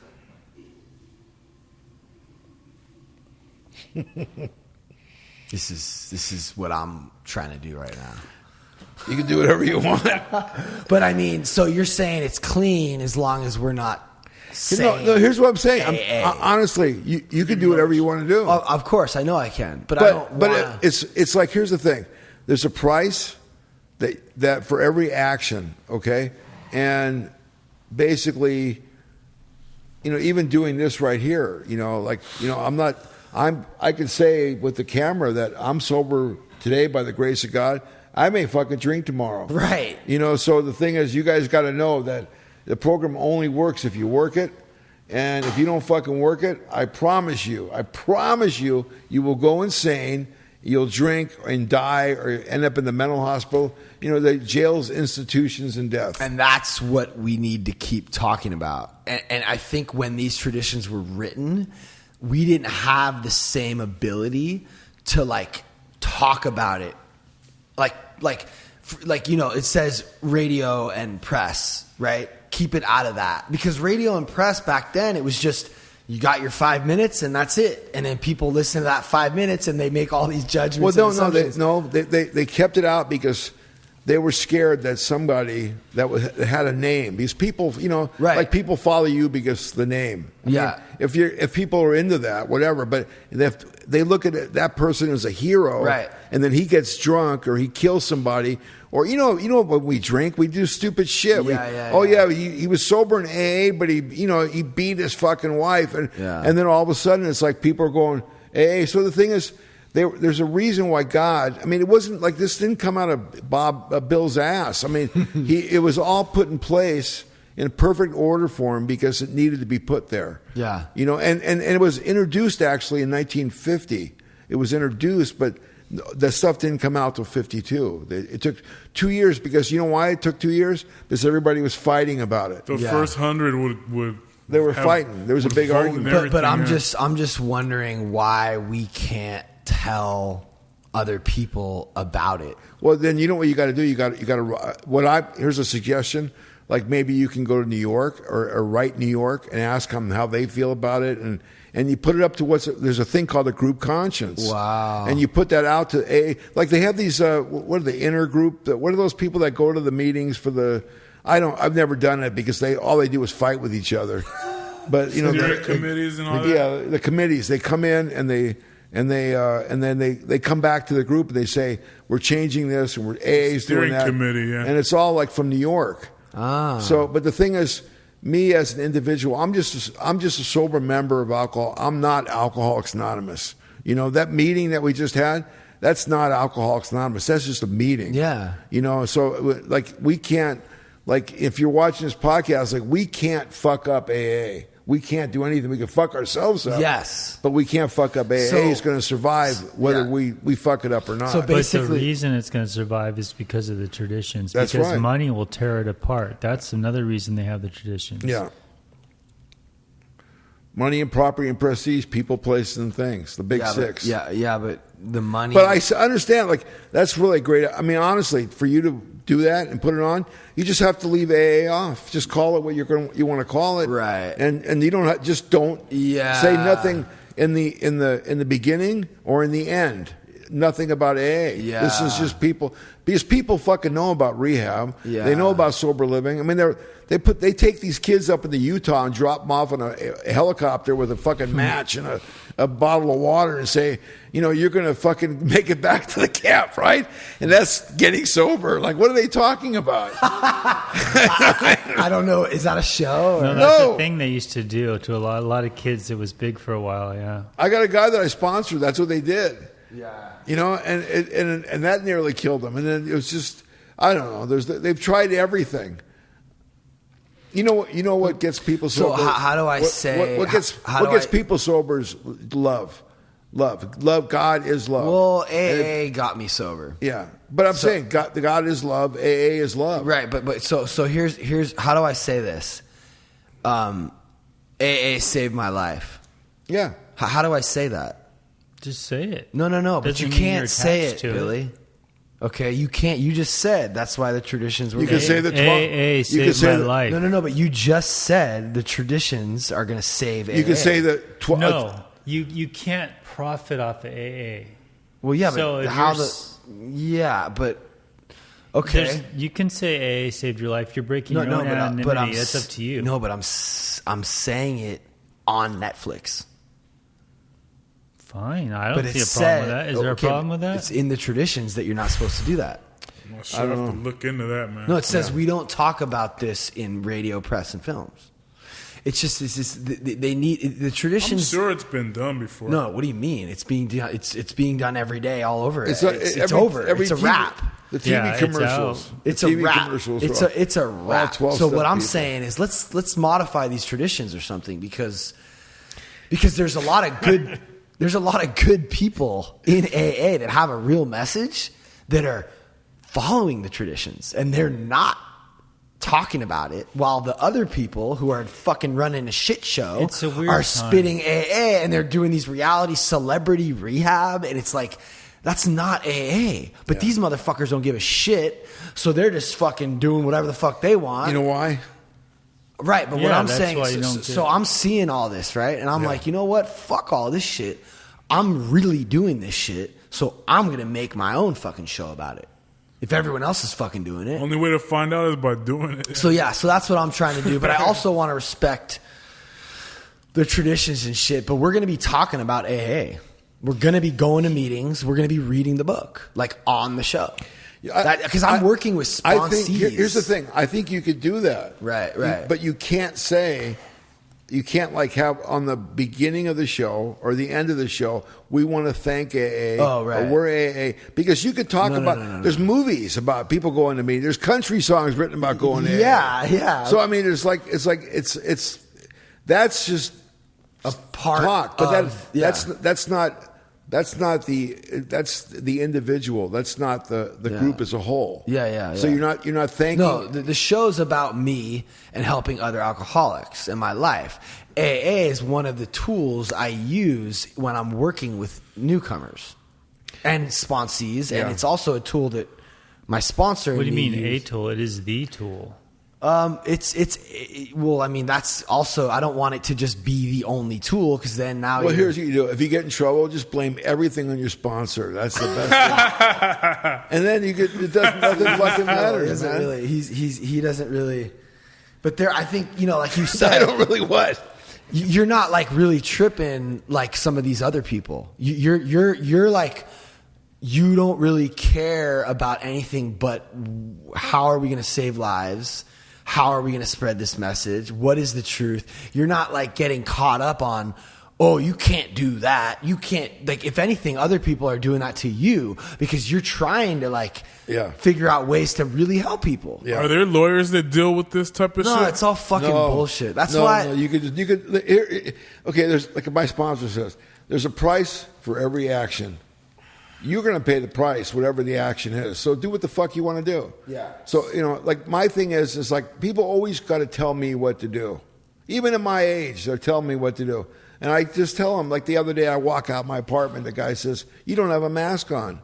And I go, wait, what? He goes, you don't have a mask on. I said, did I ask you if I should have a mask on? Honestly, did I ask you? I go, am I telling you to get off the wall? I don't understand why you think that you have the right to tell me I don't have a mask on.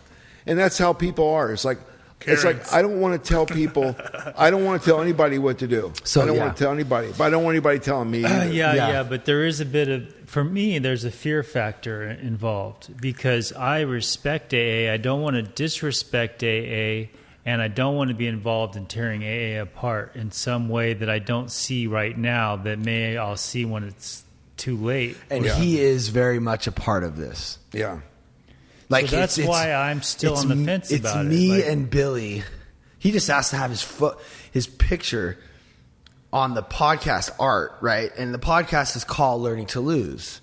We're making a shirt right now. I feel like I just want to show you this shirt and see what you think about it. You guys are nuts. Yeah, no, we're going kind of hard with it. Like, because I feel like I'm almost angry right now a little bit at the fact that the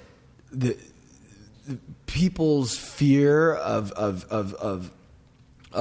exposing their experience is it's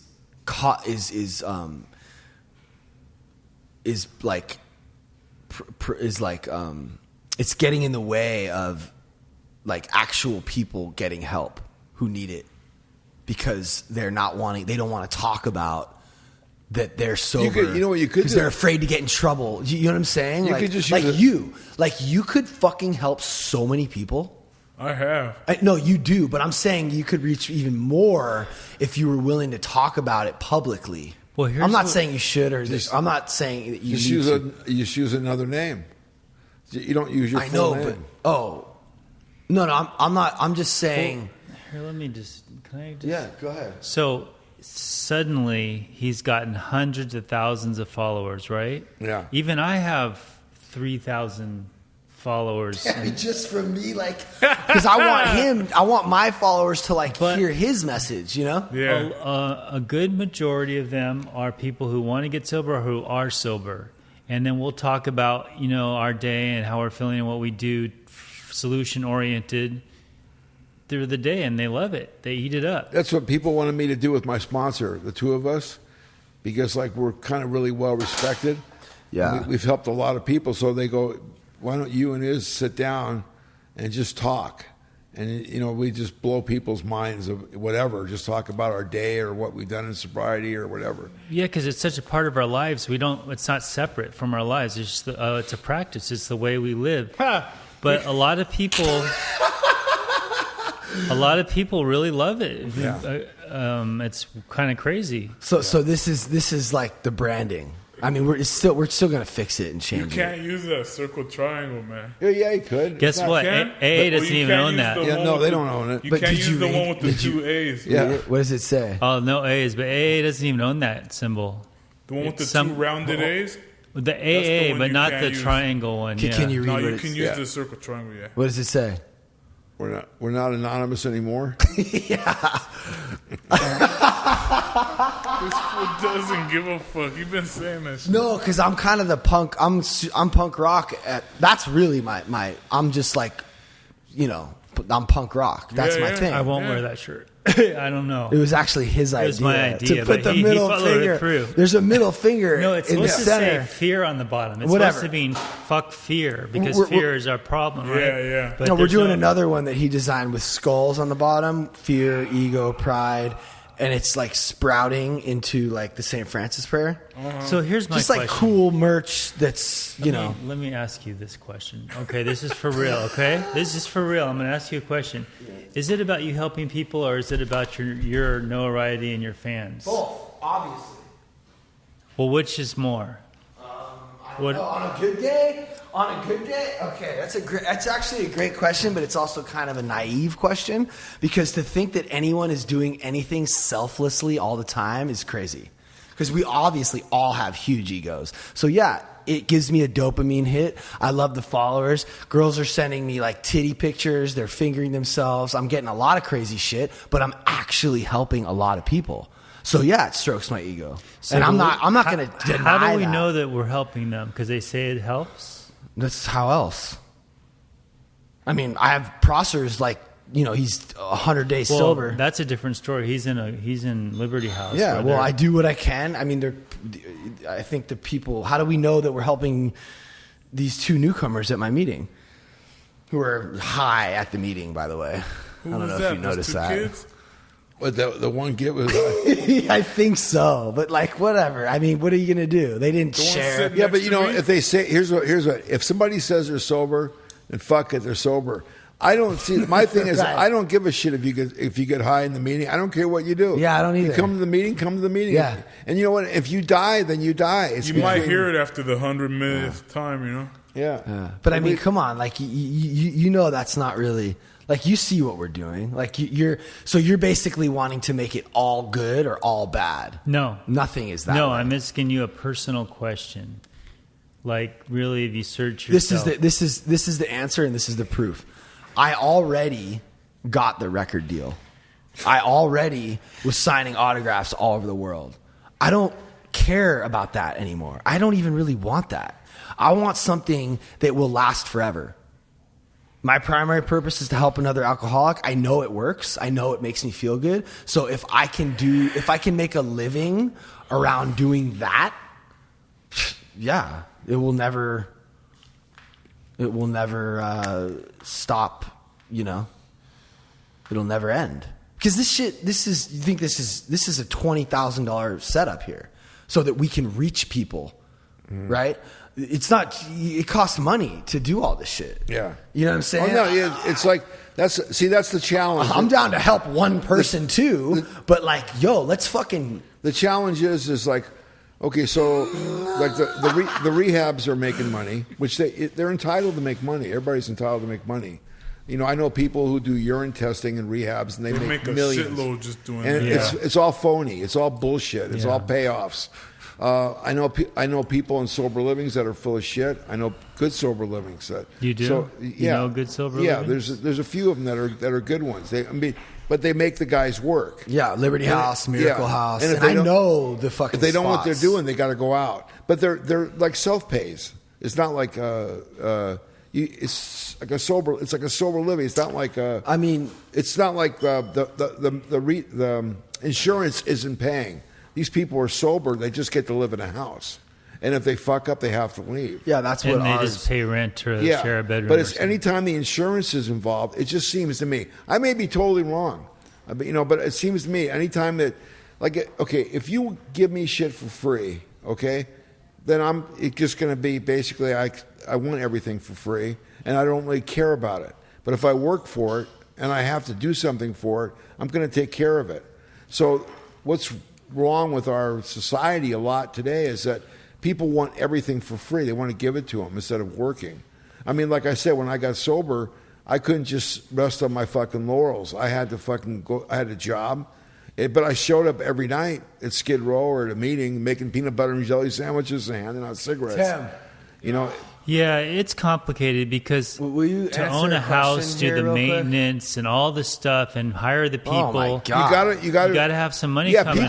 people have to get paid. So, And so, if yeah. you're doing piss testing and making money off of it, that's a source of revenue to help the house So continue. here, I know, but the thing is, you can go to CVS and buy a piss test for $15. You don't have to pay $150. Can you scoot over so he can just answer Billy's question? Because Tim knows me better than anyone in the world, and I want. Is that scary? No. I mean, dude, me and Tim were in a club called the Braves when we were in 7th grade. Yeah. I mean, we were in bands together. I mean, we've been like best friends for almost fucking 25 years. Our club was like 5th grade. Yeah. So here, just sit. Yeah. But just I don't want to get too caught up on like what other people are doing that's shady and what's not. Like I don't need. Okay, just ask him the question. Like, but I'm good. Like I don't need to be like getting a bunch of money. Like I'm good. Yeah, but you still have to cover your people that No. work for But you. what have I'm to be saying is paid.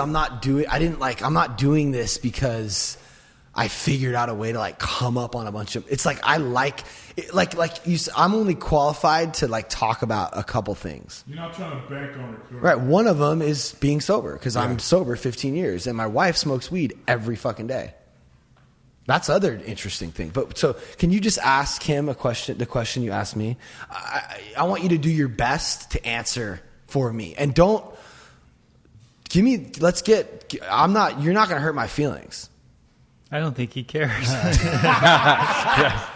That's never been my motivation. So yeah, to answer or not. just see what he thinks. All right, so I'm just asked this, Pat, a very personal question. So he's all hyped on this sober living and this podcast, and it's learning to lose brand. It's kind of recovery oriented, but it's also relationship. It covers a lot of things, but the core of it's recovery. Yeah. So I asked him, and he keeps saying, I want to help people. I want to reach more people. And that's his reason for breaking tradition or whatever he thinks we might be doing. I want to know, do you really think he's doing it to help people, or is he doing it for his self-gratification, his ego, his followers, his growth? I mean, There it is. That's the question right there, though. That's the $1 million question. I don't think anybody. You couldn't say anybody's doing 100% one way or the other. Right. I would say that he's 51% doing it to help people and 49% to gain. And that's good enough for me because it's leaning on the helping people side. I've okay. already done the music thing. Yeah. I could be leaning it even harder into that if Yeah. I wanted to. Like we're about to put out another album. I don't even give a fuck. Well, the I'm thing that focusing more on this than I am on that. the thing about You know what I'm the saying? thing Like, about we got, this we is have 2 singles already shot. We did 2 videos. We're going through distribution. Like, and I'm not even like putting nearly as much energy into that, which would obviously make me like a rock star. And we already have a platform. We have fans and everything. And I'm just like, that's kind of just like whatever. Like that's not gonna save lives. Like that's not my heart, you know. This is like my heart talking about and this that's, shit. That's you know? why I'm here too, because something about this podcast, it's kind of a healing space, and we get to talk about what we do for our lives in the day that we're in. We get to talk about God. We get to talk about what really matters to us. Dude, So- earlier you were speaking. Before I leave, I'll just finish. Yeah. I think that the proof is in it that if he was doing it, he's doing it to build a brand, right? Yeah. He's doing it to like affect people, and there's some that's could be ego, but I could tell you this: he'd probably do this for the rest of his life, even if this never took. So there's something to that. Well, That- and that's it the didn't. that's it the didn't secret for a long time too. But that's the secret, right? Find something you love that you're going to do anyway, and you don't have to worry about losing. You just like to play. If I don't, that's another learning to. If I don't care if I lose or win the game, I just want to play. This is a game I just want to play. What they say is like, you know, we have Thanks, Tim. we have to earn our That was daily great. bread. You know, you're entitled to earn your daily bread. You know, so you just if you like I'd love to find a job or you know something that I do with my life that I can hear you breathing. that you earn your daily bread while you're doing it. Yeah, You know, that's right.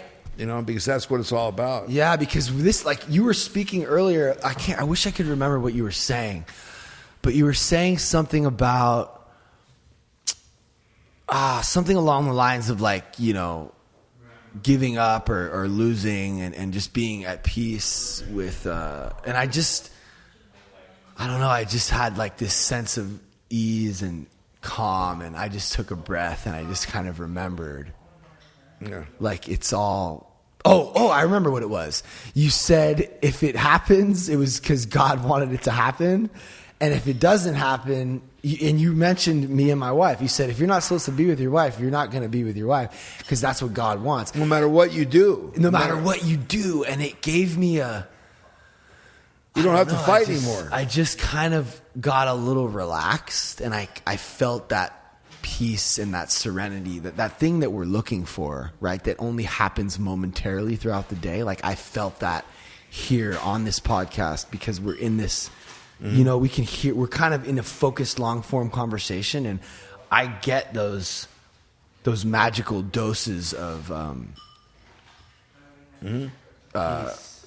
surrender when I'm doing this. And I got it. It takes all the worry about it, everything. Yeah. Because you don't have to worry about anything anymore. If God wants it to be, it'll be. If God doesn't want it to be, you can try like a motherfucker. You can throw $1 million at it. If it's not supposed to be, it's not going to be. Yeah. And that's what I tell people, especially when they get into relationship issues. That's my big thing with people. I go, hey, if it's supposed to be, it'll be. What are you're making yourself crazy. And you know what's so interesting about that? People get mad at too. They get mad at you because I go into, when I do stuff in business, I go, oh, well, it wasn't supposed to be, I guess. And God didn't want it to be. And they go, what do you mean, man? We got to fucking do this shit. I got a job that way because I don't know what happened, but I'm like, oh, well, I guess it wasn't meant to be. And he's like, what? And so he hired me. He's like, I love that. Yeah. Like if you said that to me right when I was losing the Hypercrush thing, the band I had going on, I would have been like, this motherfucker. You're supposed to. Hey, check this out. What do you mean, fool? Like we're about to hit our next single's gonna be the one, dude. Like you're tripping. I'll show you. Supposed to be on my but team. now when you say that to me, I'm like, dude, you're so right. Like fuck it. You know, when I was 16 years sober, I had products on television, like on QVC and a few other ones.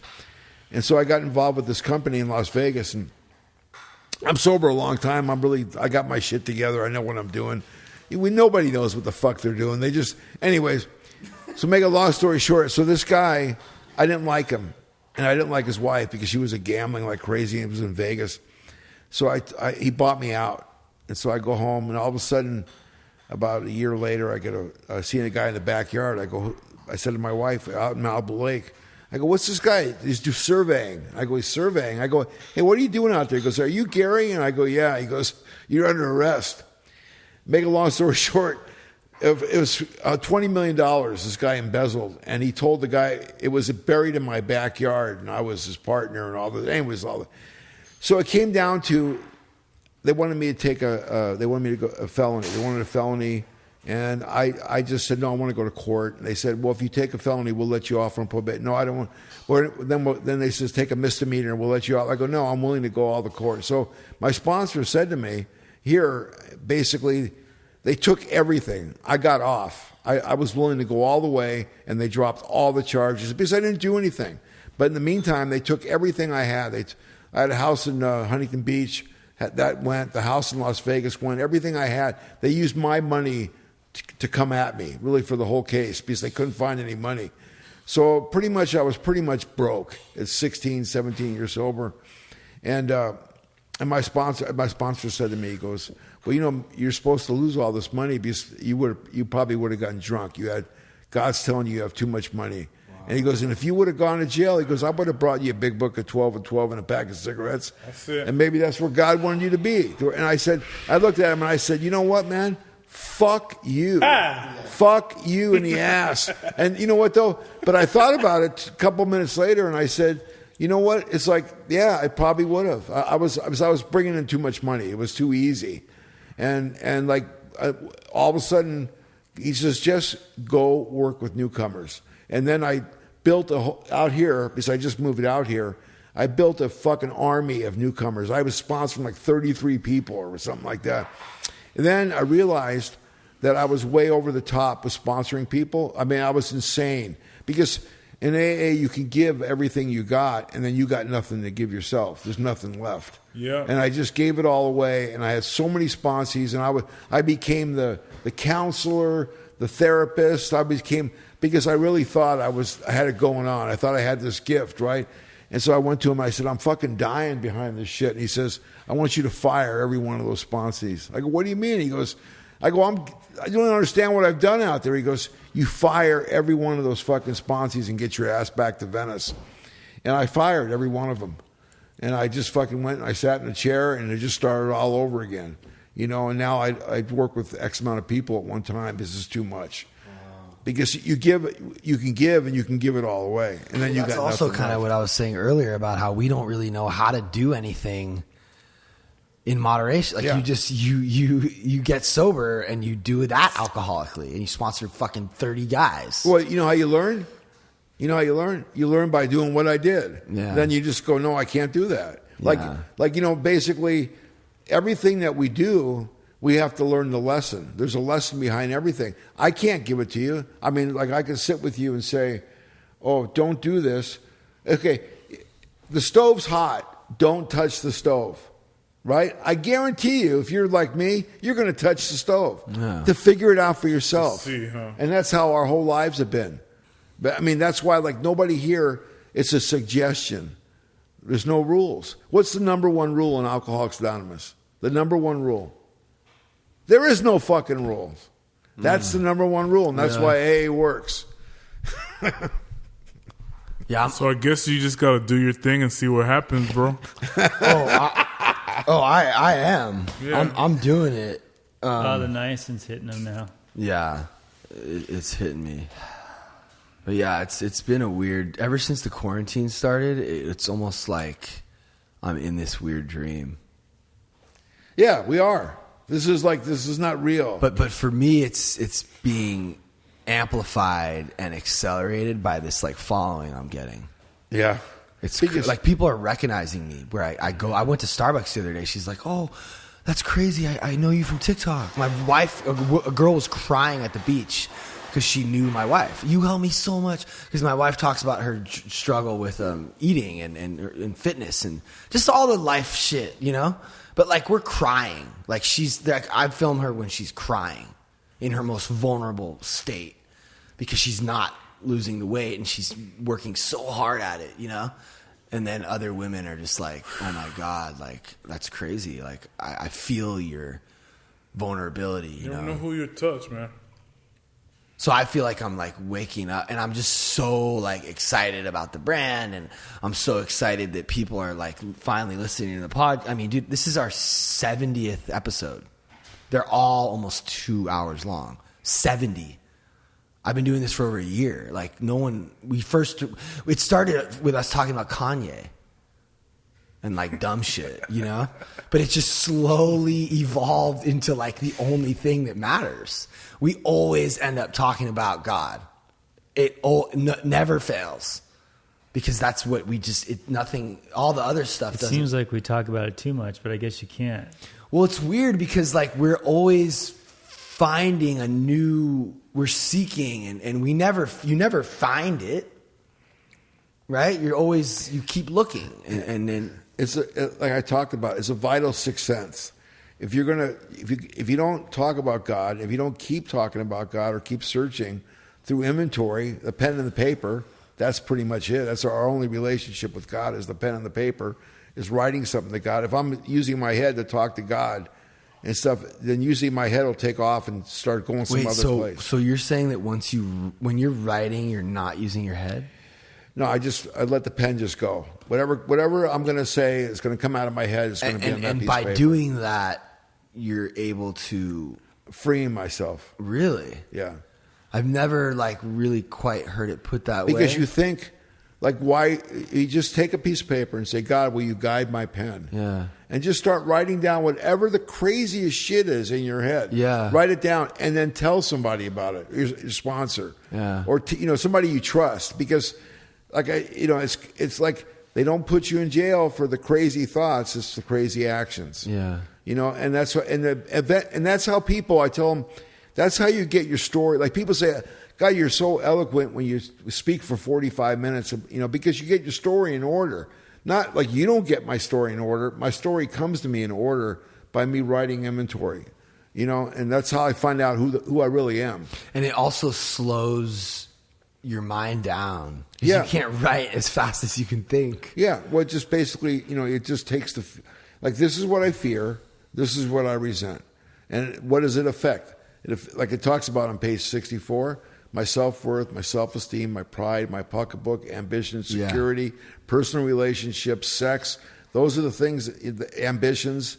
Those are the things that get hurt or threatened to me. So you do that often? I do it pretty much every day. Like a mini 4-step? It's a 10th step. 10th step. Yeah, well, that is a 10th step. That's what it's a spot check inventory. The 10th step says that we do this stuff. We can do it before we even write an inventory. Because when you get sober, if you're writing an inventory, if your sponsor says you write an inventory and you're like a month or 2 months sober, you're fucking lying to yourself. Yeah. You're not. Your head's up your ass. So it takes time to write a real inventory. So you write out the 4-column every day. Yeah. So no, I don't do it in the column. I just do it. Can you even imagine? Do you hear what we're talking about? Could you imagine someone in Texas or in Kansas who has no exposure to any of this, and they're hearing us talk about what does it really look like to get sober and to be sober? Okay, so I'm sober. Isn't I'm sober. that kind of cool? I'm Paul? sober. Oh, I'm sober. yeah. You know what I mean? Like it's super powerful when you I'm think sober about for it. 37 years. I can wake up in alcoholism. Because what is alcoholism? It's a mind power disease driven by 100 forms of fear and self-delusion. No, I don't think about drinking and using. I mean, I don't think about killing myself. But I can wake up at 4 o'clock in the morning and my head is on. And it's telling me something. I don't even know what the fuck it's telling me. Because I used to like mad I used to about it. listen to it. I used to listen to it like, you're never going to make it. You don't have enough money. You're alone. You're this, you're whatever. You're going to die. And then all of a sudden I just go, God, I offer myself to thee to build with me. And I say these things, and that those prayers just put me back to sleep, because there's a thing called, if you guys want to, it's called Emmett Fox. You guys can look at it, Emmett Fox. It's called the Golden Key. Oh, yeah. It says, instead of thinking about what you're thinking about, think about God. Put God Instead into of every talking situation. to yourself, talk to God. Yeah. Now, it's it may sound corny because we use fucking God in the same sentence. But the truth of it is we're just human beings. It's like I could say banana too. I mean, what does it really matter? It's just another word. So, but the thing is, a 10-step and if you don't even know what the steps are about, if you don't even care about the 12 steps of Alcoholics Anonymous, I promise you, if you take a piece of paper and a pen, and of course you got to do this with a friend. You can't read the shit to yourself, because self to self can never expose self to self. Mm-hmm. So if you're willing to take a piece of paper and a pen, you write down whatever it is going on, whatever is bothering you, and you call somebody and you read it to them. And of course in AA we have the following steps, which is step 7. But if we do that and we're saying these are the things that are bothering me, this is the effects of what's bothering me, it takes the power out of it. It's like popping a balloon. I've suggested it to Pat several times, but he doesn't write. He texts. But you know what's Or- so what I'll do is busy I'll write it in my phone, in my notes. Like how you have like a notes section, and so I have like my 4-step shit in my notes, but I think that after Gary, I think just what he just said kind of. I think you should write about Tim. Just do it. Don't even think about it. Just sit down with paper. Try to keep that format and just write about it. Okay, so it says okay, so now we've made an amends. So now we've, like, the steps are in perfect order form, 1 through 9, right? You've done your inventory, you've read your inventory, which is your past. That's the past. But I got to deal with today. Fuck the past. I can't. How do I live in the day that I'm in? So that's why step 10 goes into step 4. So it says this brings us to step 10, which suggests we continue to take personal inventory, and when we're wrong, promptly admit it. We vigorously commence this way of living as we clean up the past. Yeah. So you can do the 10-step before you even do a 4-step. Yeah. Because the thing is, I got to deal with my past, but how do I deal with today? I'm new. I'm in the program. I'm new. I wake up and, oh, wait a minute, I gotta wipe my ass. I gotta open the mail. I got bills. I gotta call this guy on the phone. I can't do it. Why? Because I'm living in fear. So I just said, God, I got these problems. I can't solve them. The problem seems to be I'm scared to open my mail. I'm scared to open up the front door. I'm scared I'm going to eat the wrong food. So if you're willing to put the stuff down and say, you know what, just for today, I'm going to give this stuff to God, and I'm going to take the action and just do it. And I promise you do that once, you do that twice, then a week goes by, 2 weeks go by. I mean, there's all kinds of stuff I can tell you. Another trick is a God contract. So the thing is that I'm doing a God contract, not for you, but I'm doing it for me and God. It's my relationship. Now, if I don't do the contract, I got to tear up the contract and throw it away, and I can write another one. So let's say give yourself 5 things. Don't make it tough on yourself. 1, I'm going to read the big book. This is in sobriety. If you're not sober, you can do something else. 2, I'm going to pray. 3, I'm going to call another person. 4, I'm going to go pick a flower. I'm going to walk down the street and pick a flower because I see everything in black and white. I see everything in black and white when I'm in my ism. But when I'm out of the ism, the colors just come alive. And when you're looking at a flower and you see all those colors and all that stuff, you got to admit to yourself, like, who created this shit? If you think there isn't a God or a creator that's beyond us, then you got to be delusional. Well, when you're in that space, you can almost feel the life in the trees and stuff. You can almost it comes alive for you. Yeah. Yeah, and so that's why I believe that and I can go on for hours to talk about the program. But, because that's the one thing that I've done. But I guarantee you too, like I've said in the meeting out there, if you don't continue to do this, it goes away. It's like it talks about in the family afterward. I think about the miner who strikes gold, and he can mine it for the rest of his life. The only requirement is that with all the gold he finds here in AA, he gives it all away, and by giving it away, you get to keep it. And that's just the way it is. And also, like on page 120, it talks about if your husband gets drunk, it's between him and God, not between you and him. So the thing is that what that proves to me is that, and I tell these guys all the time, it's not between me and you. It's between you and your relationship with the power greater than yourself, within yourself. And that's what this whole purpose of the big book is. Yeah, so it's for you to find the power that can solve your problem. I mean, those are promises that are beyond ridiculous. Who now what? How many people in the program? There's millions? I don't even really know. Yeah, millions. Yeah. When I first started in AA, there was, I think, 1,400 meetings a week. And before the stupid COVID thing, I think there was like 3,300 meetings a week or something like that. So you can see how it's grown. So one person helping, I don't know, 10, 15, 20 people over a course of time, or 50 people, 100 people, and those going 100, it's like the numbers are insane. I wonder if we should get a big book study or a 12 and 12 study at some point.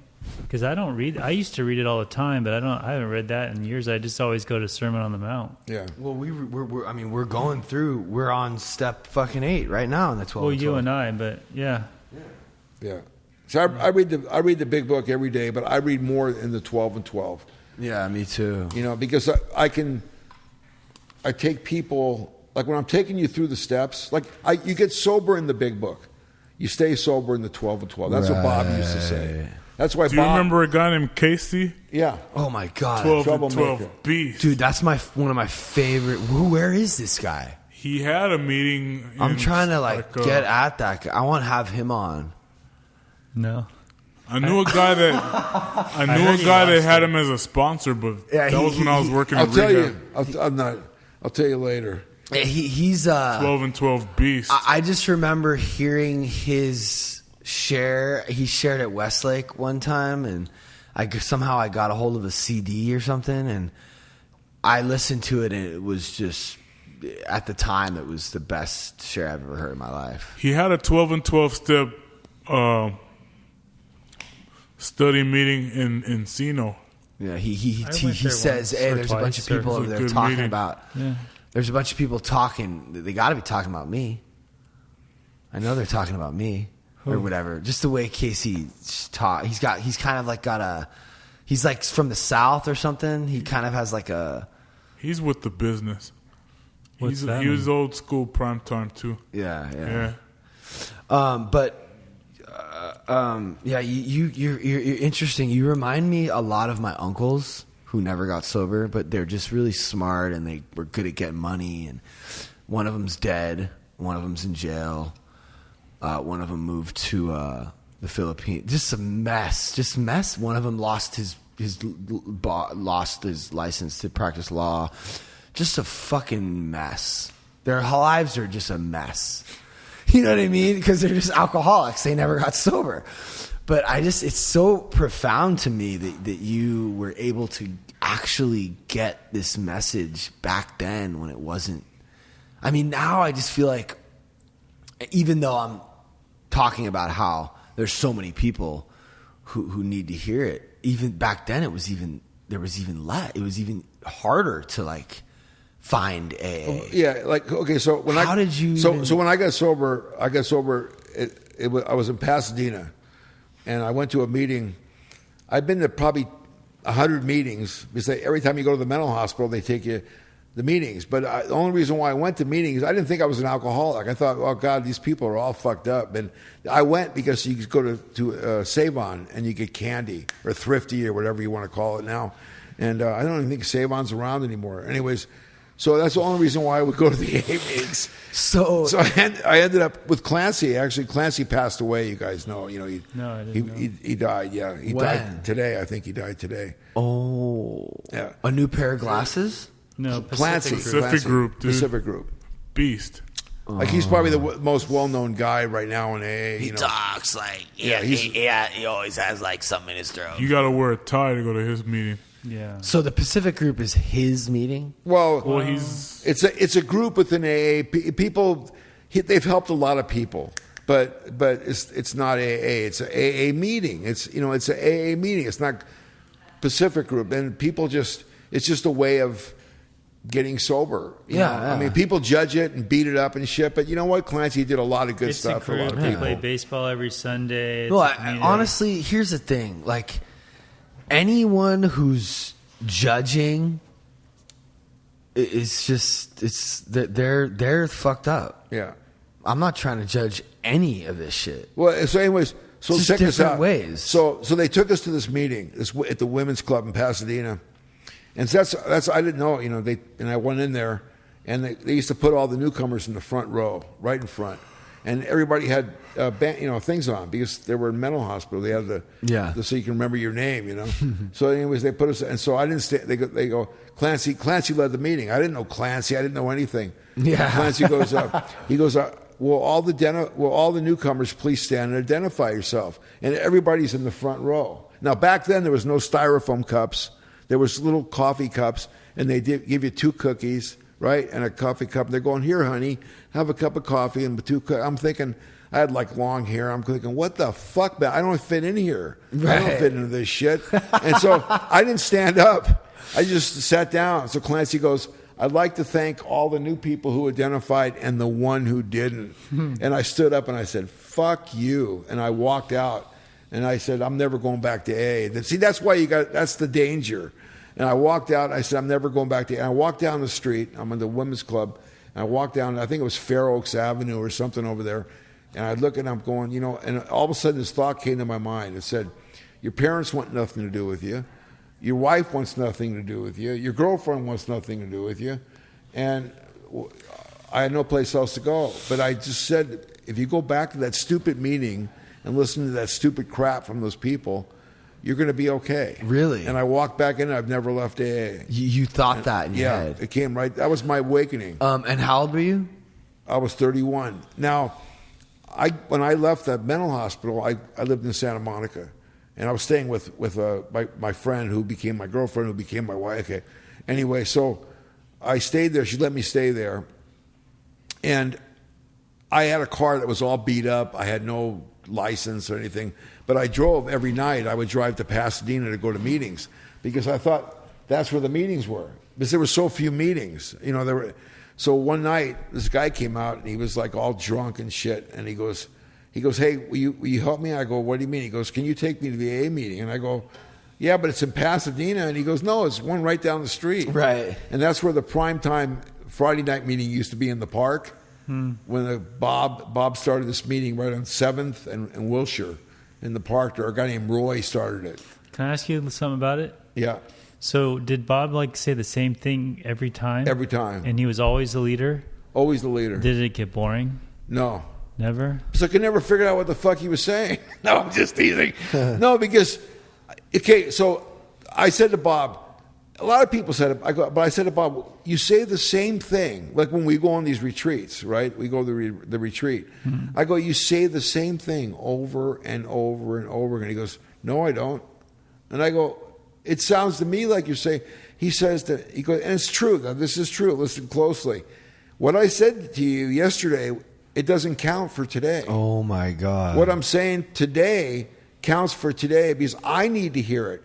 I don't really care if you guys hear it. I'm saying this for me. I'm here for me. I'm not here for you. Fuck yeah. You know, and also we hear it differently. Yeah. Like you can, like I listen to Bob. You know how Bob says, "This is something to hear." Yeah. This here, what I'm about to say, this is something you Now, need this to is He's from that punk rock Ohio. Now this is something. Hey. I love that This is because it's like preparing you to Yeah. listen the fuck up. Yeah. Listen, this is something to know for your life. Yeah. So you knew Bob. Yeah. So can we just, before we wrap up here, because we're going okay. on 2 hours, so we got another whatever. I want to finish it off with Bob because this guy, just for anyone who doesn't understand who Bob is a guy who started his own meeting. He's kind of a legend to me. I mean, if it wasn't for him, I don't know that I would have ever really heard this message because I had 5-6 years sober and I was fucking miserable. I had 12 years and I was off a suicide attempt. So He's my grand sponsor, and I never met him.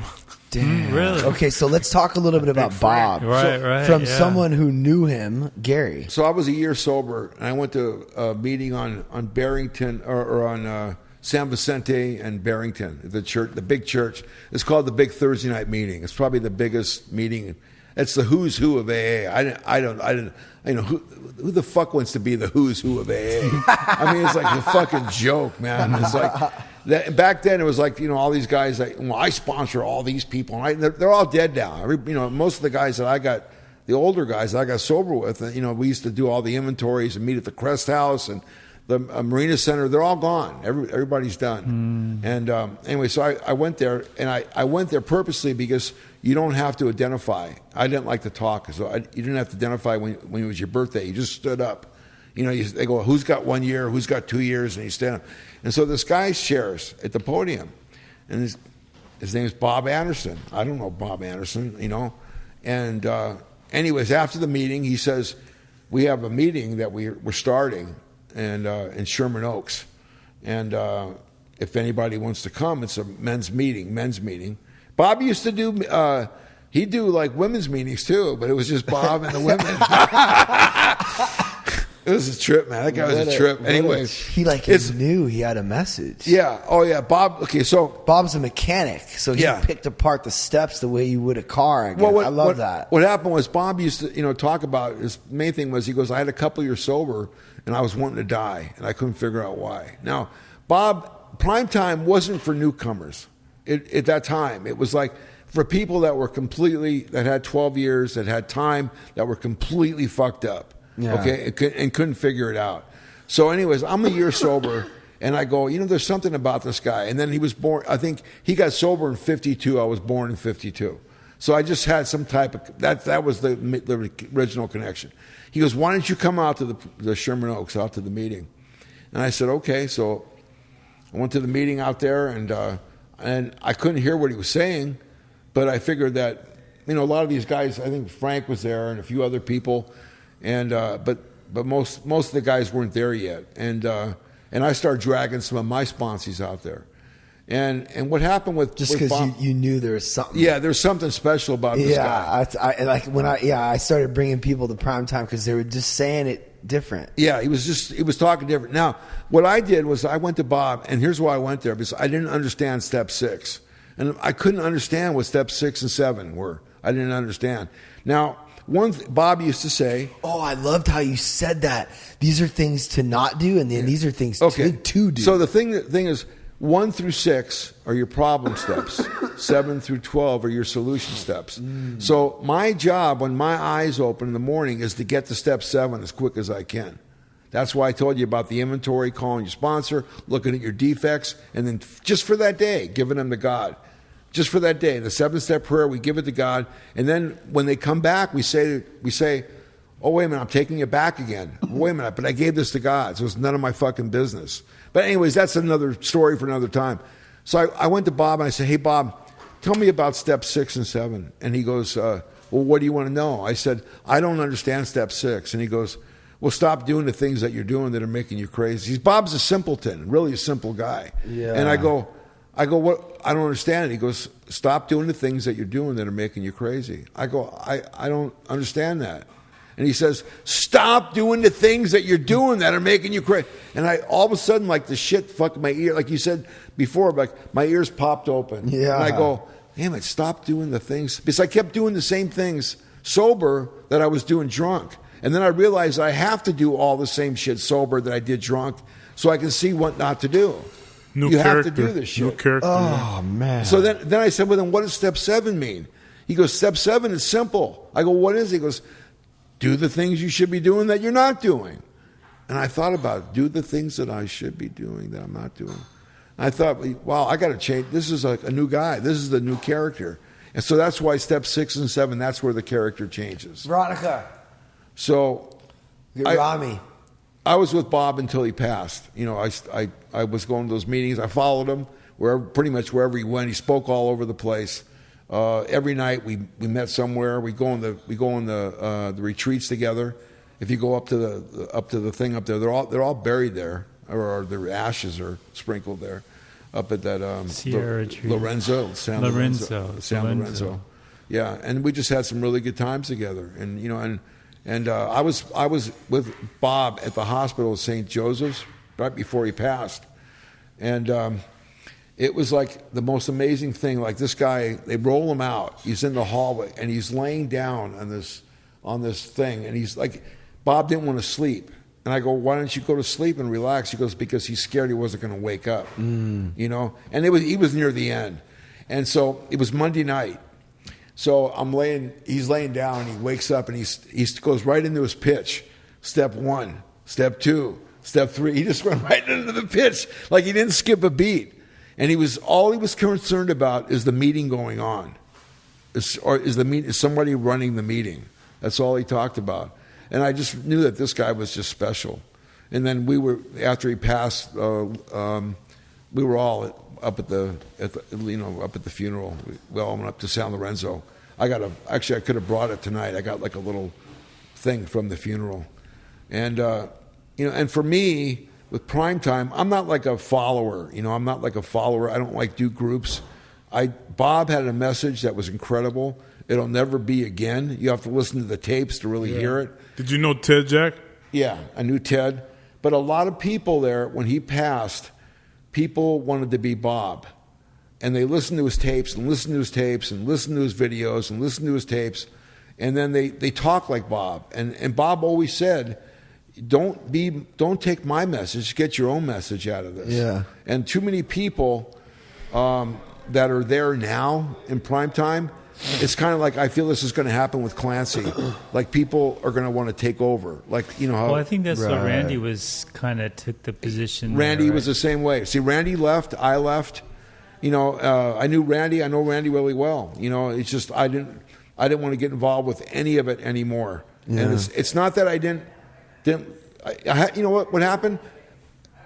I got to see Bob. I got to live that. It was time to move on. Yeah. And that's my take my message, go out into the world, and pass it on. But make it your own message. Well, can I ask you a question? You call him a simpleton. Do you mean he wasn't smart, or he just the way He had a 6th grade education. He was like a simple guy. Like he would use words. Was real simple. Yeah, he would use words that were just simple. He wasn't like and he was country. He's from Ohio. But he was smart. He just was not educated. Yeah. No, he would simplify. Yeah, he would simple. He didn't use any elaborate words. He just kept it super simple. Like Clancy. Clancy's he's a schooled guy. Clancy like knew how to work it, and Bob would just come out. Like Bob got sober. He was in San Fernando. He was going to meetings in San Fernando. He was just a simple guy. I mean, if you got in the car with him, I remember one time we drove up to the retreat, and he got a ticket, and he goes, I don't even know how to drive my car. He was going 100 miles an hour. He had a white Cadillac. He loved that Cadillac, and I think he had a place out in 29 Palms, but he would always stay at some guy's house and help him get sober. So Joshua's tree, no? Yeah, 29 Palms. Really? So he was always staying with someone new, helping him get sober. Yeah, and then Sylvie came along, and then he did that deal. The book. Sylvie? Sylvie was his wife. What deal? He got involved with a girl. He wrote that book. They wrote that book for him too. I never read Mind that Power book. Disease. I have it, but I never read it. Oh, he wrote that with his wife. So here's something I'm just thinking about real quick. It's just funny because these guys, they're trying to be big shots in AA. Yeah. Right? There's always going to be those. Well, I don't know that they start off that way. I know, think but they get a I'm just following saying and it that just- Ego. it's like, Yeah. but they're good. I mean, Clancy's incredible. Yeah. Bob's incredible. Yeah. There's nothing wrong with that. It's just, I thought Randy was But- good. but no, I mean, I'm not saying that. I'm saying like that's in a lot of ways that's like what we're doing here, Billy. Yeah, but that's organic. Those guys became Chuck Chamberlain, Clancy. Those guys were organically happened. Like my sponsor, if you probably don't know him, he goes by Israel. He sponsors so many people, it's ridiculous. But you'll never hear of him because he doesn't give a shit. He goes, I'm of this world, but I'm not part of this world. I just don't care about it. My job, I'm here to carry the message of Alcoholics Anonymous to anybody who wants to hear it. And he'll just stop people on the street, homeless people. He'll just talk to anybody. And because all he cares about is helping people get sober. But he doesn't really care. He doesn't have to have a name. Maybe when he passes, they'll write a book about him. But that's, yeah. Al Sines. Have you heard of Al Sines? He just passed away. I mean, but you have to understand, like, I've been just talking about this shit for 10 years on Instagram. 10 years. I've been just talking about my shit. We've fucking been talking for fucking. Well, this is organic too. I mean, yeah. Well, that's what I'm trying to say. It's like, You're well, helping a lot of people, though. I see some of the Dude, stuff you put up, and they're hitting you up. It's fucking helping people, man. insane. Hey, my mind is blown. Hey, I've got 2 people that follow me on Instagram. Yeah, it's crazy. It's fucking hard, bro. Like, I'm telling you, for the longest time, nobody really gave a fuck. My friends were just sick and tired of hearing me talk. I'm being sarcastic. I don't give a shit. I know. I know you are. My sponsor calls it InstaFuck, and he has a name for all the horse shit. Okay, but check this out. Facefuck. Okay, but check this out. How do you talk to other people that you don't know? You don't. No, I'm saying, like, what's the main way for human beings to communicate with each other globally? Yeah. No, this is good. Instafuck. Yeah. We can talk all the shit we want about it, Yeah. but it is, whether you like it or not, becoming the most important form of communication for human beings. Yeah. These social media platforms. Yeah. And they started as, let me take a photo of my beautiful life and look how sexy I am and all this fucking bullshit. But our whole thing is like, we're fucking ugly sometimes. Yeah. We fight sometimes. We love. We hate. We're human. Let's expose all that stuff. And I'm trying to change. If I can, change a little bit of the perception of how people see these platforms. Because when we're constantly comparing our insides to someone else's outsides, which is like what these platforms are, kids seeing a better version of life that's not real, it's like shame. It creates shame, a culture of shame. Yeah. And it's a big part of what's wrong with our society and the kids of our society. Well, that's because of the fucking television.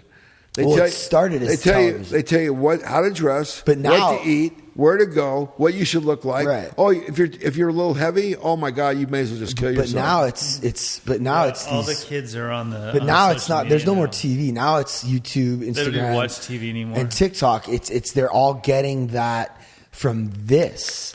And if I can help expose reality a little bit, then right on. And there's a lot of people that are joining this movement on TikTok. It's pretty crazy. It's pretty cool.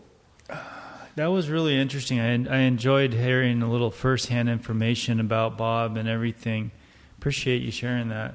You got it. Yeah, it's man. It's a message. Our lives have all changed, and he was gone when we heard the message. He Yeah. was already gone for a while. Yeah. Yeah. But a lot of these messengers that are carrying the message of Bob Anderson, they think that they're Bob. And there's a lot of, be yourself. Yeah. Oh, that's the thing is like, I'm being myself. Not you. No, I know. You know what I'm talking about. No, I know, but I'm like, I feel like I'm blessed with the ability to just be me, What a trip. And even Paul just years, and then the whole meeting we knew Billy. it all came around. Like, Yeah, but Billy, this has been a dream of ours, me and Billy, to have like real people that carry real message, like you guys and Randy and Hillary and one of our dreams and goals was to have Astrid on, that's not happening. But Why like, She won't do it? it's a we're long kind of story. like, she's sort of an arch enemy. She's arch enemy at this point. She came over here on his birthday party and just literally just ruined his life. It Really? was horrific. Damn. Threatening to kill people. It was What? wild. But it was Untreated alcoholism. I thought someone might die that like night. big time. Like, bro. it was real. And that's the thing about AA and like what we're talking about is people, you can get sober and you can have a lot of time sober. And if you're not doing this every Just a day, thought like, away, bro. I believe Gary when he's Just a thought away. like when Gary says he's doing this every day, like I believe him because he can just sit there. I like how you broke it down. You do the whole steps, and each day you start again. Each day you do the 1, 2, 3, 4, 5, 6, so you can get into the solution. It doesn't count. What you did yesterday doesn't. It's meaningless. That's I'm gonna. Now, here's the thing. If I wake up tomorrow morning and my head's not going crazy with some type of thing, I can always write a gratitude list. Yeah.